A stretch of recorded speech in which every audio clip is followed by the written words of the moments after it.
Peace, family. Y'all know who it is. It's Dr. Carl K. Lumumba, progenitor of LumumbaSpeaks.com, back with a great show in correlation with, of course, Be Quiet Network, the Pan African social media extraordinaire, and the home of African Center news and information. If you're watching, family, make sure you hit the thumbs up button, like, subscribe, share, and donate. Make sure you hit that notification bell. You're watching LumumbaSpeaks.com in correlation and conjunction with, of course, Be Quiet Network, the Pan African social media extraordinaire, and the home of African Senate news and information.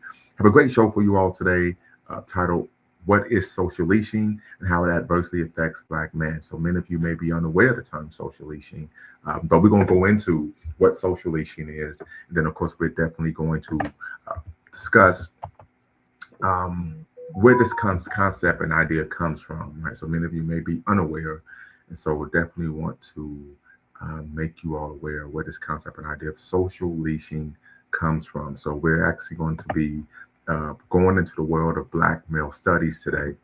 And once again, if you're familiar with Black male studies, family, put a one in the chat. If you're unfamiliar with Black male studies, put a two in the chat. Once again, if you're familiar with the concept of Black male studies, put a one in the chat. If you are unfamiliar with the concept of Black male studies, I want you to put a two in the chat. And of course, we could break that down right now. So, uh, once again, if you are unfamiliar with the concept of Black male studies, put a one in the chat. And if you are familiar, you can put a two in. If you're unfamiliar, you can put a two in the chat, put a one in the chat if you are familiar. But this concept of what is social leashing, right? Many of you may be questioning the concept term. I've never heard of this before.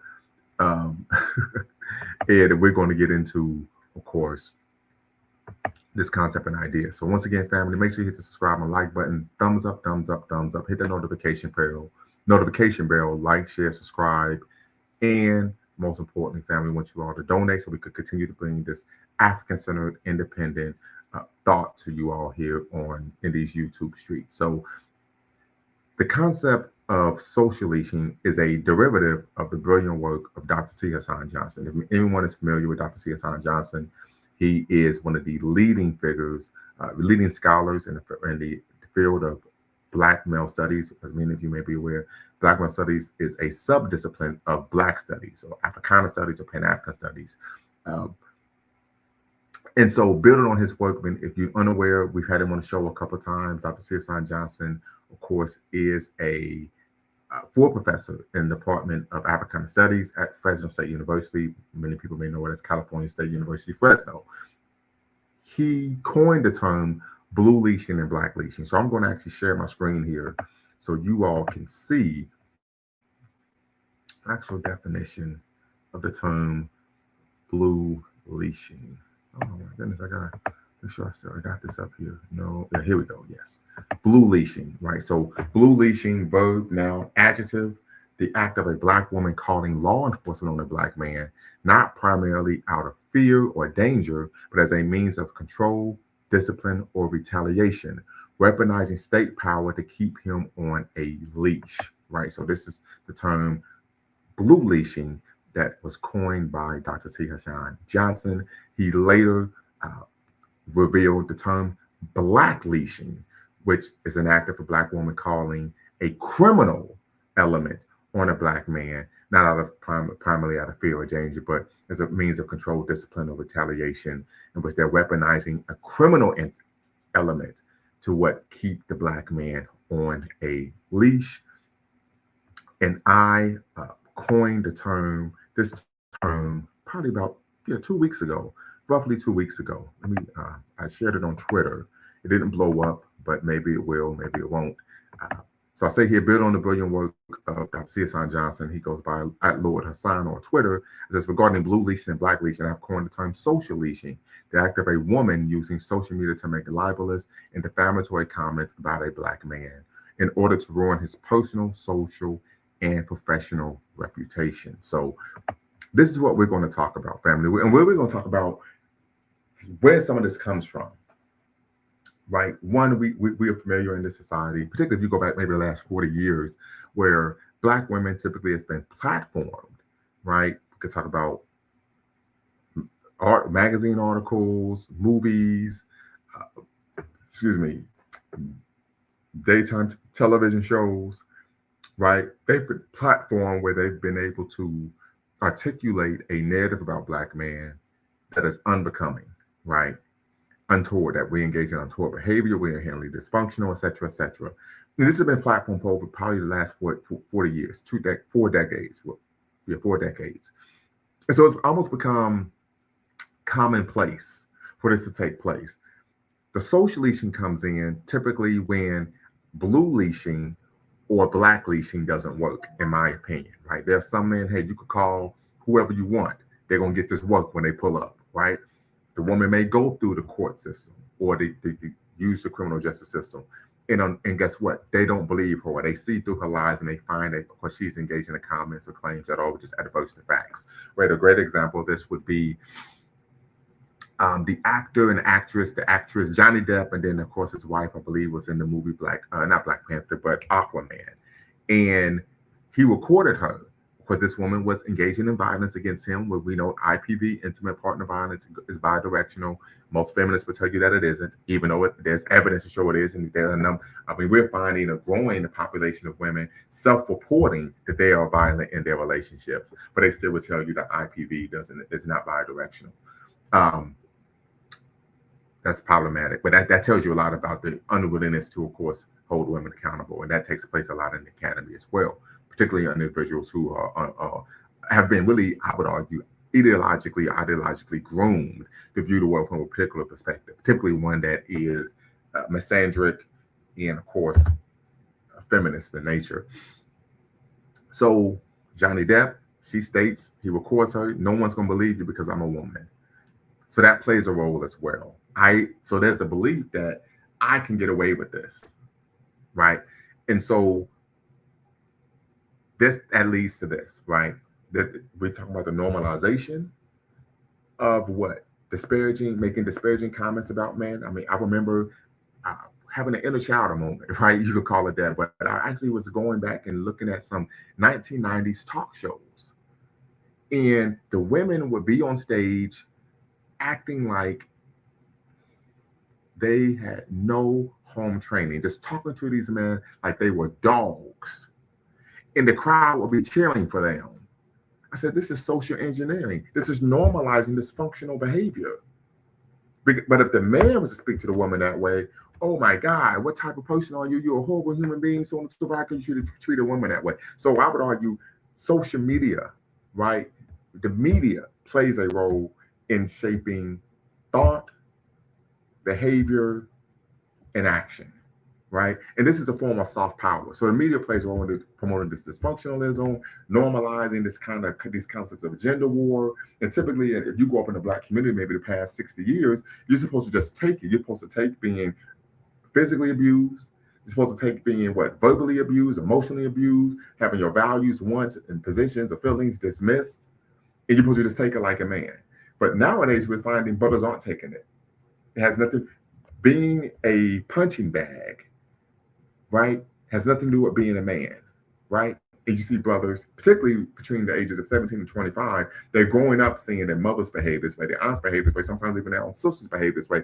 They're saying, you know what, I'm going to make it, I'm making a run for it. I'm making a run for the hills. And they typically are looking to date outside of their race, but oftentimes outside of the country. They're willing to go to what? Large lengths, even outside of the country, to find love, to find a partner, rather than deal with this type of behavior in home, in the community. So there's also been on the work of Dr. C.S. Johnson is a great example of of institutional misandry, that this behavior is oftentimes normalized in the home, right? So this concept of I could treat the man or the boys any way that I want, and they're supposed to just take it because they're men or because they're male, right? Extremely problematic. But once again, leaning into the social leashing, I argue, or I infer, that this comes as a result of blue leashing and black leashing not working. So what are we going to do? And we find this in a number of ways, not just on social media, but sometimes a woman just show up to your job and act a fool with the hope that this will harm your professional reputation and cost you your livelihood. You're going to be punished for someone else's behavior, but the woman walks away scot-free. This is very common. Very common. So we see that, you could even argue something, it's metastasized in different areas of civil society, when we talk about male-female relationships, right? This promotion of dysfunctionalism, we see this particularly in reality TV shows, and we know these shows are actually scripted, right? They aren't unscripted; they are actually scripted by promoting this dysfunctionalism. Even some of the music, I bust the windows out your car, right? That is a crime. You will be prosecuted. It's called malicious damaging of property, right? So these are real issues. The sister Kiki Wyatt, known for her famous duets with the singer Avant. Shout out to Ohio. He's from Cleveland. She went to prison for 8 years for stabbing someone, right? So normalizing this dysfunctional behavior, right? But the major issue is how it adversely affects Black men and damaging one's personal, social, and of course professional reputation. The major issue is, well, if you don't want to be with me, and this is something that's very common. I had an elder who was actually in his 70s tell me this. He said, this is very common with some women. If you don't want to be with me, I'm going to try to ruin you. I would defame you. I would make libelous claims about you. Of course, that is when you make a false claim about someone in writing that would possibly damage one's reputation. Slander would be when it's verbal. This is something that is very common, very common. And of course, brothers, we bear the brunt of the consequences. So now the question is, how do we combat social leashing? Once again, family, if you are just tapping in, I make the argument that social leashing comes as a result of the ineffective role of blue leashing and Black leashing. The woman calls law enforcement. They realize she is full of what? Malarkey, that she's making false accusations. So they do not what? Take her claims seriously. They do not act on them. The second, I'm going to give you all an example in a minute. That wasn't in the Black community, but in the white community. The second would be Black leashing. Let me call a criminal element. Let me call Pookie and Ray Ray. That doesn't work because you're dealing with a Timothy and not a Timothy. Homie's brolic. He's a Broad Street bully. While he pulls up and, say he don't beat the block, he beats the block. So that doesn't work. So then the last role is what social leashing. A great example of this, and many of you may be aware of my The Ohio State University football fandom, right? I am a Ohio State fanatic. Many of you are aware that I am an atheist, but the only thing I am religious about is, of course, Ohio State football. And this is just due to the socialization of male young boys in Ohio happens. Even some sisters feel this way, the women in Ohio as well. So former wide receiver coach at Ohio State, I can't recall his name, but he should have been fired for unprofessional behavior. But he and his wife, ex-wife, they're going through a contentious divorce. Towards the end of the marriage, she makes an accusation that he physically assaulted her. The police show up. She has no marks or bruises on her whatsoever. The police did an extensive, and this is in 2018, an extensive investigation, found out there was no credibility to her claims. That her claims of this man physically abusing her were false. We're talking about the wide receiver coach at Ohio State. So then what happens is she contacts his employer, at the time, head coach Urban Meyer, and says, oh, he's putting his hands on me, he's beating on me, he's doing me harm, so on and so forth. What takes place is Urban Meyer calls the guy in the office, says, is this true? He says, absolutely not. He says, if it is, you're out of here. He says, no, that's not the case whatsoever.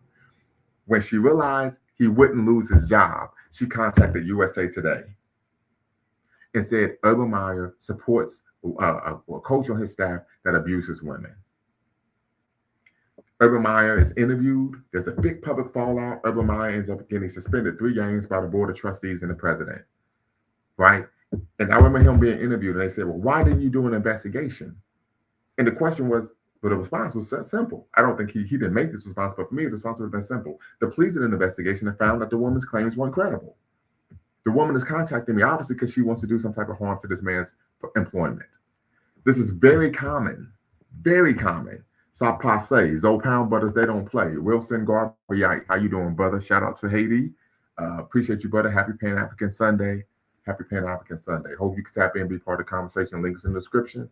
Link is in the chat. Once again, family, make sure you like, share, subscribe, and donate. You're watching LaMumbaspeaks.com, the Black Empowerment Initiative, where we believe we can gain a competitive advantage for always better known Black, in conjunction, of course, with Beeline Network, the Pan-African social media extraordinaire, and the home of African-centered news and information. So that would be just one example. Another example would be with Ezekiel Elliott, former, of course, national championship winning running back at the Ohio State University, had a 10-year career in the NFL, played, I think, 9 of those seasons with, of course, the Dallas Cowboys.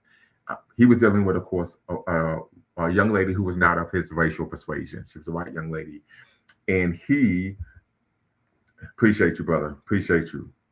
Appreciate the Cash App. Um, I'm sorry, the super chat. When he breaks off the relationship, the woman falsely accuses him of abusing her. She sent a text message to one of her friends saying, lie to the police and say that he's doing me harm, right? So this is something that is very common. That would be an example of blue leashing, but also the social leashing of going to social media, going, contacting one's employer, right, as a way to try to cause harm to the individual because they no longer want to be with you. Or it could be simply, he doesn't do what you want, right? This is something that is very common. Very common. So something I've experienced before, as I stated, building on the work of Dr. T.S.I. Johnson, this concept of social leashing. The only difference between my term of social leashing and Dr. Johnson's concepts regarding blue leashing and black leashing is I don't limit it to black women, right? I argue that any person, and particularly any woman, can engage in this type of behavior, and all women do engage in this type of behavior in some way, shape, or form. Not all women, but women of different, of course, racial, ethnic, and national backgrounds. So this is a concern that I have, right? But I'll argue once again that social leashing is a vestige or a derivative of the inability of blue leashing and black leashing to be effective. So once again, family, the link is in the description. The link is in the chat. Tap in and be part of the conversation. As you all know, here at Lumumba Speaks, we accept all points of view. You could be on the left, you could be on the right, you could be right down the middle, right? You can come in and be part of the conversation. We believe in diversity of thought. Number two, no bigotry whatsoever. This is a space of Black empowerment. We believe in the 3 N's of Black power: self-respect, self-defense, and of course, self-determination. So if you make a claim that in which you're attacking someone and engaging in bigoted comments, you will be removed from the show. Number three, you attack the argument, not the person. Facts over feelings. Like, we don't do ad hominems, we don't do red herrings. You attack the person, not the argument, not the person. Then last but not least, no fundamentally false statements. If you do make a false statement, I will come in like the Sandman on the Apollo.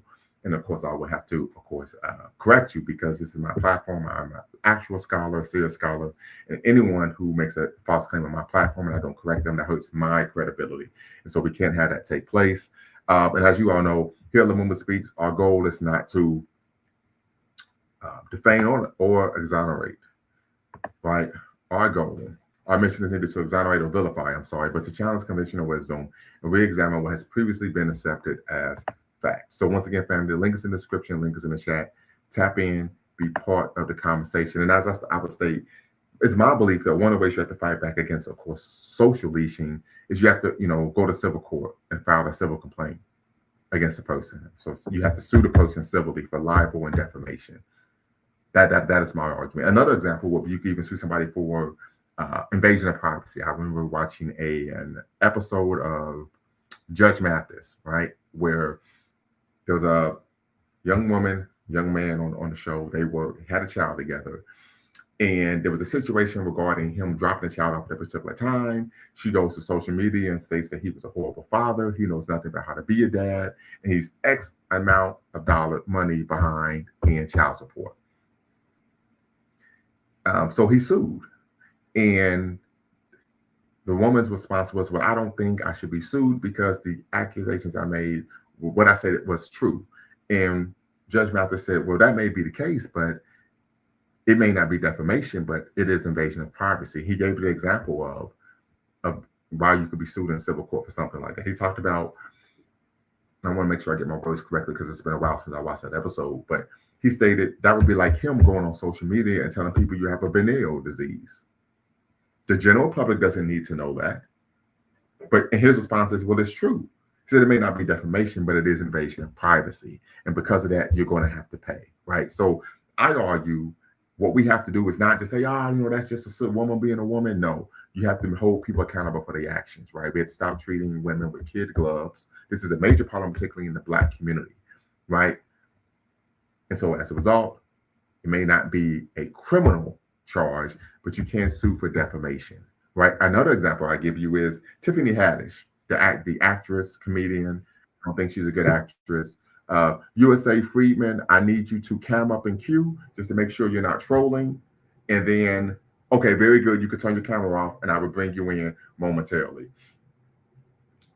And Tiffany Haddish, and she wrote a book. Everybody's writing a book nowadays. And in the book, she claimed that her ex-husband was abusive. Right? The ex-husband sues her for libel and defamation. She comes back and says, well, he wasn't abusive. Right? So this is something that's very common, oftentimes as a way of eliciting sympathy, support, and there's oftentimes economic benefit. As we stated before, for past 4 decades, women typically are platformed, right, and pedestalized, right, and put out in front of people and paid and giving speaking engagements and so on and so forth to, of course, demean and defame men, particularly black men. You would say free menism. What's the word? Peace. And you had me up before. This is Hoodoo and Louisiana Voodoo. I And see. thanks for having me up. Uh, just to be brief, and I apologize. I'm slightly, it's off topic a little bit, but it's one sentence. If you will bear with me, are No, you no, familiar we with? got to stay on topic. We got to stay on topic. So you don't know about the UN in Haiti right now? I'm sorry. You don't know about the UN in Haiti right now? I am aware, but that's not what we're discussing today. All right, the Haitians need to go home and fix their problem Well, themselves. that's not what we're here to discuss. So once again, extremely disrespectful. So I'm just gonna have to ban him. I banned him before, right? And I apologize, family. I banned him before when he was engaged in the anti-black bigotry. So he changed his name to what? USA Freedman, right? And he wants to come back and discuss an issue that is not what we're talking about. We're talking about social leashing and how it adversely affects black men. He wants to then talk about Haiti. He's promoting the same nonsensical narratives of, oh, I simply want to what? They just need to go home and fix their problems. Extremely simplistic, surface level argument regarding, of course, with the machinations of what Western imperialism in Haiti. But once again, family, I do apologize for that. But as I said it before, if you come on my platform disrespecting, you will be G checked. You all know that. The second I heard Freedman, I knew what it was. Yeah, and I would make the same argument as well. However, I'm gonna give the person a chance, right? We don't want to judge a book by its cover. Hey, we're here talking about social leashing, and the individual didn't know who he was, but he could have probably added something constructive to the conversation. So I typically would give people an opportunity. As I said it before, we believe in diversity of thought here at Lumumba Speaks. You could be on the left, you could be on the right, you could be right down the middle. You can tap in and be part of the conversation because one of the ways you grow, right? And this is one of the benefits, one of the things I love about the academy, at least one of the core tenets of the academy, is what the equal exchange of ideas is what helps a person learn and grow and become not only intellectual but a critical thinker, professional, and I think a better person, right? But unfortunately, if you come in, you disrespect, I don't allow that, right? And of course, my show with my platform is nowhere as large as Kevin Samuels, but Kevin Samuels will have that happen sometimes where people will come on and say, but I want to talk about this. Just hey, that's not what we're discussing. That's not what we're discussing today. So I need to stay on topic. They won't do it. So he has to have them leave, right? You have to bid them a good night. So this is something that people do. It's unfortunate, right, that we have individuals in our community that engage in this type of behavior. We tend to find individuals who have that type of smoke for their own kind, that type of disrespect, typically go out of their way to be what subservient and obsequious and to of course them folks, right, to non-black. So we talk about the deferential, right, to of course non-black people. So extremely unfortunate, but hey, it happens. It's funny. They never say other Europeans fled. This is very true, very true. And of course, Wilson Garvey, I always appreciate you tapping in, appreciate the love. Uh, Send me some in the private chat. Let me know what are some topics you want me to do some shows on, right? Let me know what are some topics you want me to do some shows on. You can put that in the private chat. But once again, family, we're discussing what is social leashing and how it adversely affects black men. I would love for you all to tap in, be part of the conversation. If you're watching on Twitter, you can come on YouTube, and of course, I'll put in Lumumba Speaks, and then you could tap in and be part of the convo. I definitely would love to hear from you all regarding your thoughts on social leashing as a derivative of course, Dr. Tia Johnson's brilliant work, blue leashing and black leashing. I make the argument, I advert that social leashing is a derivative, a byproduct of the ineffectiveness of blue leashing and black leashing. I can't weaponize the state against you. They don't believe my fantastical stories about you. I can't find someone to beat you up because you're body by Lumumba, you're Brick City, you're him, not them, right? So what do I have left? I'm going to go to social media and try to defame you, destroy your reputation, so on and so forth. So definitely tap in, family. The link is in the description, link is in the chat. I will actually, I'm going to put the link on Twitter. Okay, so what I would do is I'm gonna share the link on Twitter. I'm gonna put it in the comment section if you want to tap in to be part of the conversation on Twitter. I'd love to hear from you all, particularly about this concept of social leashing. Do you think it's accurate? Have any of you experienced social leashing? And of course, another question would be, excuse me, give me 1 second. I'll put this in here.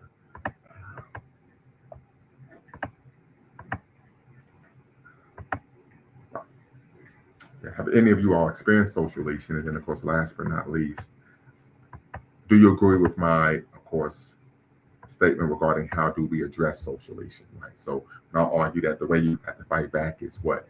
Filing civil suits, right, against the individuals, particularly women who are making these type of claims, making these libelous, defamatory statements on social media. Filing a civil suit, I believe, would be a way to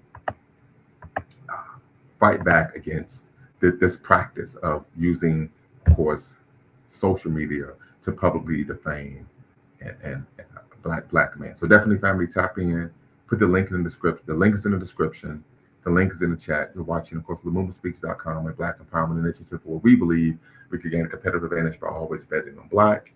In conjunction with Bequaline Network, the social media extraordinaire, in the home of African-centered news and information. So, of course, families, we always ask that you donate so that we can continue to bring you this unfiltered, African-centered content. So, one question I typically get: you're a Pan-Africanist, you're African-centered, so why are you addressing these issues that only affect Black men? Well, there's a reason. I'm a Black man, and my experience in the world is different than a Black woman's experience. We're both, of course, fighting against anti-Black racism. But these are intracommunal issues that we face. Intracommunal issues that we face that adversely affect us and prohibits us to actually do the work that helps our community, right? So if we're going to be part of an organization, Thomas Sankara, the 5th president of Burkina Faso, taught us what? Whoever feeds you imposes their will upon you. So what did Marcus Garvey teach us? Martin Delaney teach us? But Africa for the African. So if you're going to have whatever's to be done for African people must be done by African people. To do things by African people, you gotta have to have money on to get the job done. Now, if you don't have any, now if you're a victim of social leashing, you don't have the ability to make the money to actually support independent community initiatives or independent grassroots Black organizations. You see, so there's a domino effect, and we need to call out individuals who are actually doing harm to our own people, right? So, because I've stated this ad nauseum on my platform, we face two enemies, internal and external. We like to get, on a macro level, we like to call out the external enemies. I remember when I was with my ex and I talked about people like to go march and hold signs, but that's easy, right? But what about the internal enemies of Black people? The diurnal manner in which we engage in racially disempowering, self-destructive, and self-defeating behavior, right? Internally, intracommunally, in the home, where this type of anti-Black behavior and dysfunctionalism is being normalized and promoted. In the home, right? The African proverb states what? The ruin of a nation begins in the homes of its people. Not the school, not the rec center, not the playground, not the mosque, masjid, or synagogue, or temple, in the home. And so a lot of this behavior, okay, particularly in terms of this institutionalized anti-Black misandry, begins in the home, and then young men grow up normalizing thinking this is just a fact of life, this is just the way things are. We have to call that out. So once again, family, the link's in the description. Wilsonian Garvey, I'd love to hear from you. The link's in the chat. Tap in, be part of the conversation. The description is in the comment section on Twitter as well. I'm sorry, X, formerly known as Twitter. Tap in, be part of the show. You're watching, of course, LumumbaSpeaks.com with Dr. Bakari K. Lumumba, in conjunction, of course, with Bequaline Network, the Pan-African social media extraordinaire, and the home of African-centered news and information. So once again, if you want to be part of the Convo family, you do not have to cam up. Once again, you do not have to cam up. You can, keyword, you can use a pseudonym to protect your identity. I understand oftentimes we discuss a number of hot button issues, and it may be controversial. You may not want to what? Make people aware of who you are because of a number of reasons, particularly with one's, of course, livelihood, right? There may be individuals who are watching social media. This has even happened before. You make a comment, someone's uncomfortable with it, they go to work and try to find a way to have you terminated. So I understand that completely. But the link's in the description, link is in the chat. Tap in, be part of the conversation. We're discussing what is social leashing and how it adversely affects, of course, Black men. Westonian Garvayai, what's the word? Got to turn your mic on. Brother, good afternoon, or should I say good evening? Good evening. Stop passe. Not boule, man, to buy you bien baradien, you know. That's right. That's right. Happy Sunday to you, brother. You too, beloved. Before I continue, just to reiterate, unfortunately, the second I hear Friedman, I at least knew what the situation was, but Yeah. you being a Pan-African and you having a big heart, obviously you want to give our people the benefit of the doubt. I chance. Benefit of the doubt, yeah. And, you know, it was what it was. And as I've said it before, I was skeptical. Yeah, I was skeptical, but I said, listen, what do young people say? We listen and we don't judge, right? So I wanted to just give him an opportunity, right? And then when the nonsense came, I said, okay, I got to get him out of here because I had blocked him before, and so he came back on with a different channel and a different name, but we got him out of there. Right. And one last thing, the crazy part is my mother would always say that, you know, the idea when Haitians arrived to the United States, the idea was to always go back to Haiti.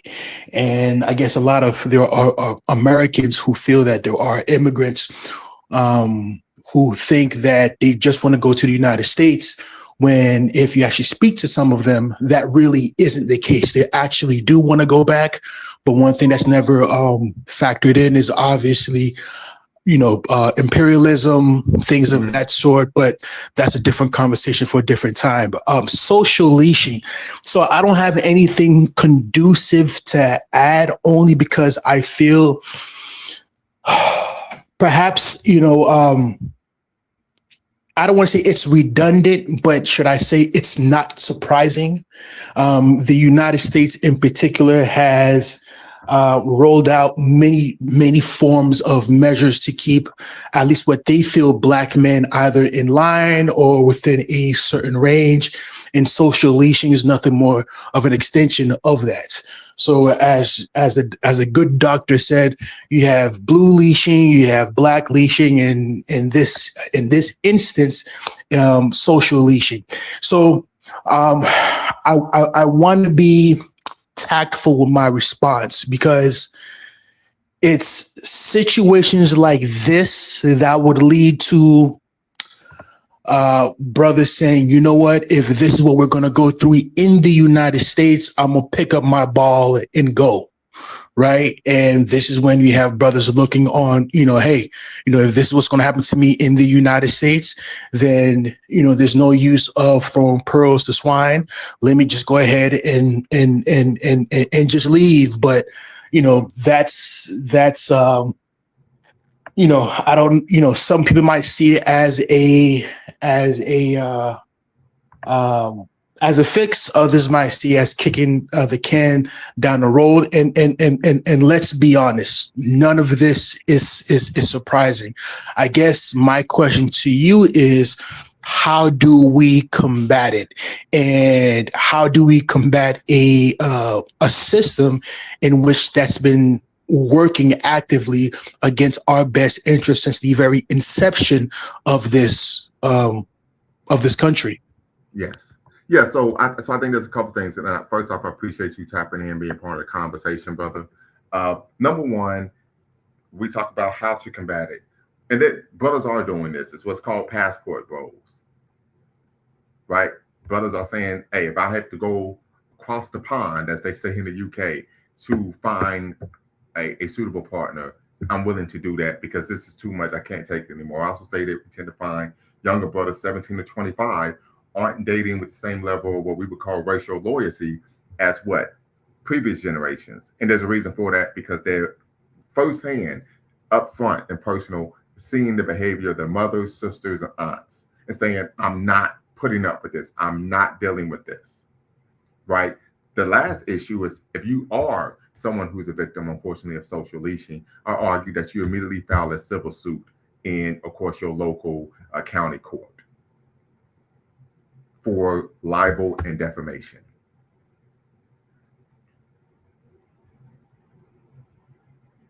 Because one of This the reasons, in my opinion, this takes place on such a regular basis is because women are not accustomed to being held accountable for their actions and behavior. This is a reality. Dr. Hirsan Johnson, he dropped a video today where this woman is in the home going off with the father of her children, and she threw a vacuum across the room, and it landed on her toddler daughter, a child. The only way somebody will behave that way, we're talking about she knows she's being filmed, is because of what? I'm not going to be held accountable. We have to start holding women accountable in our community. In traditional African societies, right? Everyone is held accountable for their behavior. This concept of pedestalizing women to where they're made of sugar, spice, and everything right is a Western idea. It is not synonymous with reality. It also is a byproduct of pedestalizing really white women. And that's really what they were talking about. White women are made of sugar, spice, and everything nice. But this concept of social leashing also is a derivative of course, Me Too. I can make any accusation I want, doesn't matter if it's true or not, and it will cause you harm, particularly financially, particularly professionally. It will cause a person harm. You saw people losing their jobs when they weren't even being charged with a crime. Right? Dr. C.S.I. Johnson argues that this is nothing more than a social media coup because he said they never make these accusations about someone who's bagging groceries at Aldi's or Publix or Kroger's. Right?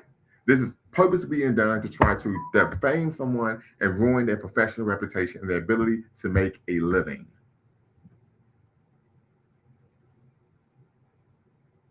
This is what we have to consider. So I'll argue one, some people say dating out, right? Dr. Umar Johnson said that if you're dating outside your race, it's because you're self-hating Negro. I completely disagree. There are a number of factors. One of which is because brothers don't want to deal with this nonsense, right? The second issue is most brothers aren't dating out. When you find brothers who are passport bros, they typically are dating African women or Afro-Latino women, right, or Afro-Caribbean women. So typically the woman is still black in some way, shape, or form. It's rare that they go completely outside of the race, right? So they're still seeking black women, but they're not going to deal with this dysfunctionalism and this nonsense. And it's very common for women to just manufacture accusations against the man simply because you disagree with them or you're not doing something that they like or you're doing something that they don't like. A good example, I watched a clip from Divorce Court. I think Star Jones is the new judge on there. And the guy said, listen, I work 40, 50 hours a week. I want to come home to a home cooked meal. And the judge says, well, what part of your wife being a wife has to do with her being a doormat? So they automatically, try to pathologize his desire for him to come home to a home cooked meal.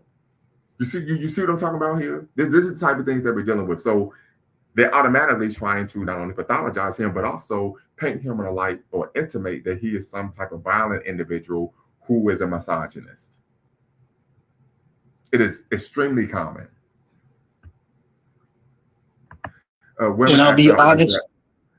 Women act out like that because their emotions are real to them, not just their feeling. Okay.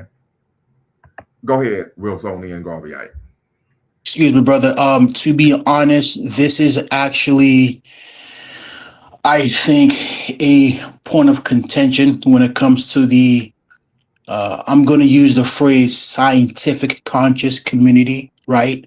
Hmm. We have good people, good channels, good human beings who drop the necessary knowledge that can uplift our people, but it's more on from a theoretical aspect.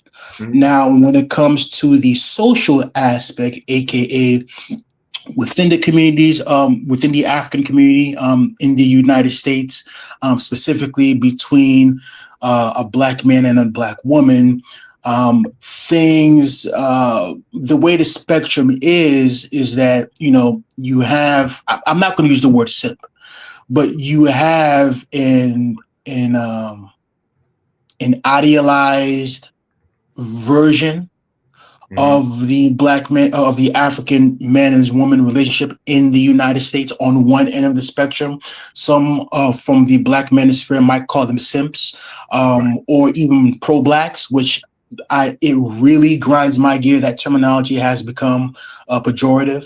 And then Right. on the other end, you have outright um, uh, just outright misogyny. For example, Tony, right? Tony Sotomayor, for example. Yes. I think what we need is a happy medium. We need to understand, as Dr. Amos Wilson said, may peace be upon him, that and what's crazy is when he said that this was might have been the early 80s, even maybe late 80s. And I didn't realize, because I'm a first generation American, that Okay. this situation went back so far. For me, this gender war for me was always a new phenomenon. But what he basically stated is that, you have black men and black women lambasting each other while the main perpetrator escapes unscathed. Correct. And I think that, when neither of us take accountability, um, it makes a bad situation worse, because now, blessed are the couples, who truly, value each other, all the good stuff that a relationship is going to be. But then you do have brothers, then you do have sisters who do consider themselves conscious. But, depending on where they are, they see certain attributes within the opposite gender, in which, they might feel some type of way, usually skewed towards the women. Um, Obviously, I can't hold a candle to the intellectual might of the good doctor. Um, so I can't. I'm not going to use the phrase. Like, I disagree with him. Obviously, a lot of things that I've thought about, I'm pretty sure he's accounted for when making his analysis. And I Um, presume you're talking about Dr. T. Hassan Johnson. yes, sir. Yes, sir. Yes, sir. Peace be upon. Yes, sir. Yes, sir. And I mean, I'll be honest. I don't know where the African community um, I don't want to say that because it's not that bad, right? But it's bad enough, I should say. And when you have the conscious community, and again, it depends who the individuals are. I'll be honest. I think Dr.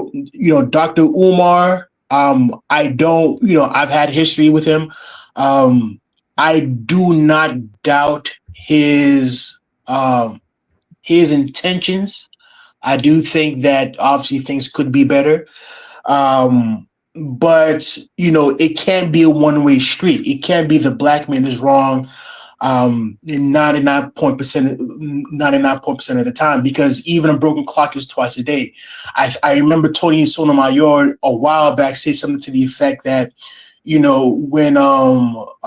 it comes to a black professional athlete, he's on stage, it's you'll have the single mother will taking credit for him being Mhm. uh, the individual that he is. But on the opposite spectrum, if he is a menace to society, the accountability does not fall on the mother, but Right. the absent father. So that's I think maybe one of the best examples of this. And again, something has to give. Again, I'm not going to make it seem like there's going to be a demographic collapse when it comes to the African community in America. But I mean, again, this is something that happens within within all aspects, whether it's the intellectual, the academics, the pro-blacks, um, uh, uh, your regular person, or those in the hood. This is something that goes deep within. I'm not going to use the word culture, maybe pathology, but yeah, and I'll be honest, I don't know what needs to be done to fix it because Real quick. You stated this goes deep within. Deep within what? the uh the pathology of Americans, right? I disagree. I disagree, and I'm going to tell you why. Then, Mr. Sandman, we're going to get a shout out to you. We'll give you a chance to speak because I know you're waiting patiently in the 215. Shout out to the Illadale. Do you want me to drop out? No. You don't have to drop out. I'm just going to respond to your comment. You don't have to go anywhere. Yes, sir. The more the merrier, right? Better conversation. Yes, sir. But I argue that this behavior, and I probably said this before you came on the live. We find this taking place in the last 4 decades, right? I remember one of my, I got the book behind me in the office, Introduction to Black Studies, Dr. Milana Karinga, 4th edition. He talks about when Black men started to be portrayed in a negative light by Black women in cinema. And then he cites the movie A Color Purple, right? And so then Black women started to be platformed, right, subsidized, right, to actually promote these type of narratives about Black men. Dr. C.S. Johnson argues that part of this is rooted in the rise of the gynocracy. He argues that the gynocracy is different from a matriarchy. The gynocracy is created inorganically and is financed and subsidized by the state. So what we find is women make money by what? Pathologizing Black men, painting them as what? Criminals, pedophiles, rapists, child abusers, any type of untoward characteristic you could think of. And then their platform. The great example would be on the show Cocktails with Queens. There was a Black woman who was promoting anti-Black misandry. She called Black men bullet bags, stated that the Black man, the baby, if it's a male baby, should be aborted in the womb. And they platformed her and brought her on a national television show. If a man engaged in that type of behavior, that type of rhetoric against women, he would be canceled quicker than you could say, go Buckeyes. Understood. Yeah. So I would argue this is something that is inorganic. This is an aspect of gynocracy. And as Dr. T.S.I. Johnson states, the women who are engaged in this type of behavior, promoting these type of narratives, are being subsidized by the power structure to do so. A great example, and I'm going to shut up and give it to Mr. Sandman. When I was in my doing my master's in African studies, we had to read a book called Black Girl. I can't remember the name of the book. The long story short, the book was written by a Black woman in colonial Africa. And in the book, she has an older brother, and she paints a very unflattering narrative of her brother as being aloof and unintelligent, lazy, etc. Any negative thought you could think of. And because of how she depicted this Black man in the book, Europeans loved the book. And I remember I asked my professor, says, so why do white people, the Europeans love the book? He says, because of her negative portrayal of a Black man. And as a result, the book was a cause celebrator. This is what happens. You're platformed and you're subsidized if you promote these type of narratives about Black men. Mr. Sandman, go right ahead. Hey, happy Pan African Sunday to you guys, brothers. Yes, sir. And I'm gonna peace. See if I can find the book where I'm gonna show it to you all. Yeah, it appears to me that we're going through a revolution. a social revolution in this country or even in the world. I recall growing up, my father didn't believe in having televisions in the home. Um, we were only had one television, and we were only allowed to watch it. Sparingly if there was nothing else to do in the house, because that's how much of influence media can have over the people. But now that we have so many electronic devices, and media is getting force fed through us through our electronic devices 24/7, it's like we can't avoid the propaganda or the Right. manipulation tactics used by the media. Yeah, it's a form of But soft power. yes, soft power. And on top of that, feminism is another revolution that we're going through too, and it's unfortunate. And even I even heard Dr. T.S. Washington Johnson speaking on it recently in a podcast he had joined. Um, I believe it was a couple of weeks back, where he was speaking or debating with some white feminists about the impact of feminism on the black community. And what the white feminist ladies pointed out was that the world's changing. It's not a world where men go out and earn all of the money and take care of the house, and the woman stays home and cooks and cleans and raises the babies. Because of inflation and all this stuff, and you need two income. A lot of homes, most homes need two parent income to get ahead. Yeah. Um, Now, the dynamics of the so-called masculine or feminine identity is changing.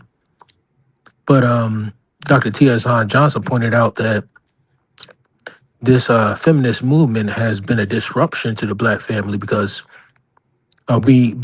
for the majority of the time that this country has been around, we were in bondage or and oppressed. So the black man didn't have an opportunity to establish foundations, family wise, throughout the generations that the white man has been able to establish, and in doing so, by changing the dynamics of this gynocracy that we keep hearing about, is disrupting the family structure. And now it's like kind of like a free for all in the black community, where the black woman's trying to get hers, the black man's trying to get his, but he doesn't feel he doesn't feel like a man unless he has a family to take care of. So yes, I think well, I guess it was World War I and World War II when this huge revolution happened. Whereas though because all of these men were going out to war, and women had to get into the work field. And I guess the industrial revolutions has made it so that it's beneficial for Well, the well, richest well. among Very, us. very, very quickly, Mr. Sandman. Non-elite women were always working outside the home. Hmm. Yeah. So, I mean, of course, you know, the master narrative is women enter the workforce as a result of course, typically World War II. But no, women were always work. Non-elite women were always working outside the home. Yeah, I mean, I think it was more so an issue with black families more so than it was with the white family. No, white I'm women were sure. working outside the Uh, home as well. yeah. So, what kind of jobs did white women do? I mean, they weren't cleaning houses like black women, right? Right. They typically work secretary jobs, lower level, pink collar jobs, white collar jobs, secretary, flight attendants, things of that nature. But they, Yeah. See, that's relatively recent. We're talking like way back, like during Reconstruction. yeah, And what you're talking about, secretaries and flight attendants, that's well, yeah, right. That's that's after World 20th War century. II. That's 20th century. But even in the 19th century, women, like I said, non-elite women were working outside the home. Like the master narrative is that women were fighting for the right to work. Women were always working. It was elite women who wanted to be able to work. And the Yeah, reason so why was because, as a matter of fact, I took a class on this when I was in undergrad about uh, the history of women in labor. And the professor, she was a white woman. She was from Ukraine, in fact. So it was difficult sometimes to understand her because of her accent. But one thing she mentioned, she talked about women, particularly black women, were always working outside the home because black men face high levels of employment discrimination. So it forced black women to be in the workforce. right, yeah, but we're talking about like the feminist movement and the white feminist movement, and how it's had an impact on the black woman. Whereas though, granted, the black women, I understand what you're saying, that they've had to like work outside of the home, and for a long period of time before the Great Migration, we were forced to work as sharecroppers and things of that nature. But as we started to migrate, north towards more industrialized areas, then yeah, our black women, I guess they could find jobs if they weren't uh, discriminated against Mhm. in some of the larger cities. But Yeah, they typically worked as domestics. yeah, domestic housing, cleaning homes or what have you. But yeah, but that's what they. I wish you could. Maybe if you go back and watch his show or watch that podcast that he was in, and maybe you have a better understanding of, what they were talking about in regards to the women feeling like, and even some of the white feminists in there mentioned similar things that you're saying, that the white woman has always worked, Mhm. um, but I think she uh, leaned towards the fact that, or leaned towards the concept that if they didn't work outside of the home, then they worked inside of the home, Yeah, and they yeah, helped yeah, support the family. they call that second shift. But I'm referring to working outside the home to bring in income because this concept of women not working is a byproduct or a derivative of the Victorian area idea of women being in the home, seen and not heard, so on and so forth. But that's something that, of course, only elite women were able to actually practice and engage in. Very quickly, you mentioned women act out because their emotions are real to them, not just a feeling. I would disagree in part. Of course, many studies have shown women tend to be more emotional than men. That's not the issue. But the acting out part argues because they aren't accustomed to being held accountable for their actions or behavior. And I'm going to give you an example, even anecdotal from my personal life. When I was 12 years old, my bike was stolen. I would vividly recall my mother asking me to go to the store and get some pop for us to have for dinner. And I go in there, hurry up, get the pop, come out, my bike is stolen. I come home, I'm crying and everything. And so my parents was like, well, don't worry, you're gonna get a new bike for your birthday. Because my birthday is in September. So a month later, September 96, I get a birthday, 13th birthday. I get this big old 18 speed or 21 speed or something. It was just a bunch of gears. I remember that much. And what ends up taking place is I'm at one of my good friends' house, and the sister, we're sitting on the porch talking to his grandparents, and my bike is laying or sitting in their yard. She comes outside, jumps on my bike, and just takes off down the street and around the corner. So I jump, mind you, I'm still emotional about my bike being stolen. So I come out, run after her. Hey, what the heck is going on? You can't grab my bike. And the next door neighbor, I'm 13, the woman probably was 30 or 31, says, hey, you can't talk to her like that. She's a girl. And I said, what are you talking about? She can't take my bike without my permission. And I said, you know what? I'm not even going to argue with you. Just go talk to my parents. Because your parents growing up, your parents teach you you don't argue with a grown up because it makes them look as a poor representation of your parents. She goes to my parents. Boom. She comes back, doesn't say anything to me. This is the next door neighbor, the grown woman. I get home. My dad was like, you were right both times. One, you don't let anyone, irrespective of gender, get on your bike and ride it without you giving them permission. And two, you did the right thing not to argue, debate with that grown woman. Right. So I argue that the behavior is because they are accustomed to not being held accountable. I will give you another example. This is what my ex, what an ex, I can't say my ex, but a ex of mine. We had a verbal argument after we broke up, months after we broke up, and then she literally just punched me in the face. Right. So I called the police, immediately called the police. She calls her aunt. Her aunt shows up the same time the police does. And the aunt is like, you supposed to be this big old man. You lift weights and work out all the time. Why are you calling the police on my niece? And the police officer's like, sir, you did the right thing. Because if this would have escalated, we would have thought you were the aggressor. So some of this behavior is because they don't believe that they're going to be held accountable. Okay. I mean, yeah, I've been And, through a and lot when of and when us. you hold them accountable, they will look at you like you're cuckoo for cocoa puffs. You've been around disruptive and of course children, and when they're doing something wrong, you say something to them about it. They look at you like you speaking pig Latin. Right. Yeah. The same thing And, happens with a lot of these women who behave this way. yeah, a lot of us have been through, similar instances where, we dealing with a woman that has, lost control of her emotions and feels that she can lay her hands on you, what have you.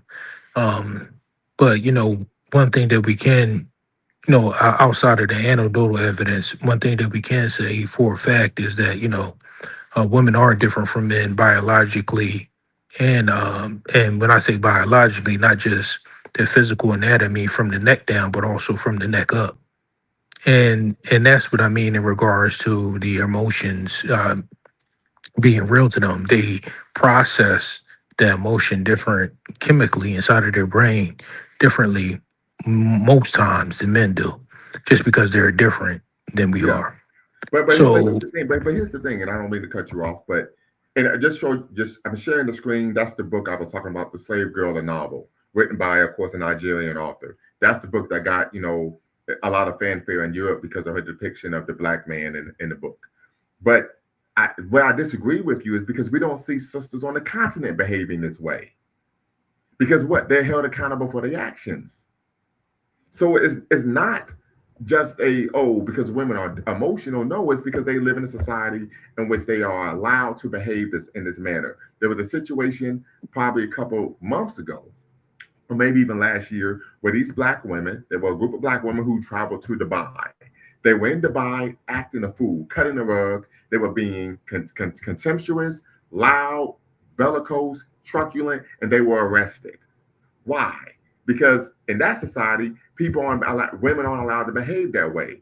And what's the brother who, Quanell X, he's an activist out of Houston. He goes on social media talking about those sisters didn't do anything wrong. The women are behaving this way because they are allowed to, just like anyone so else. are you suggesting I'm sorry.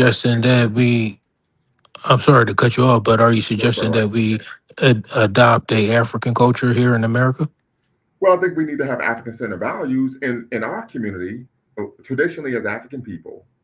When someone engages in behavior that is untoward and unbecoming and in contravention of the values of said community, they are ostracized. The problem here in America is that when women behave this way, people make excuses for their bad behavior.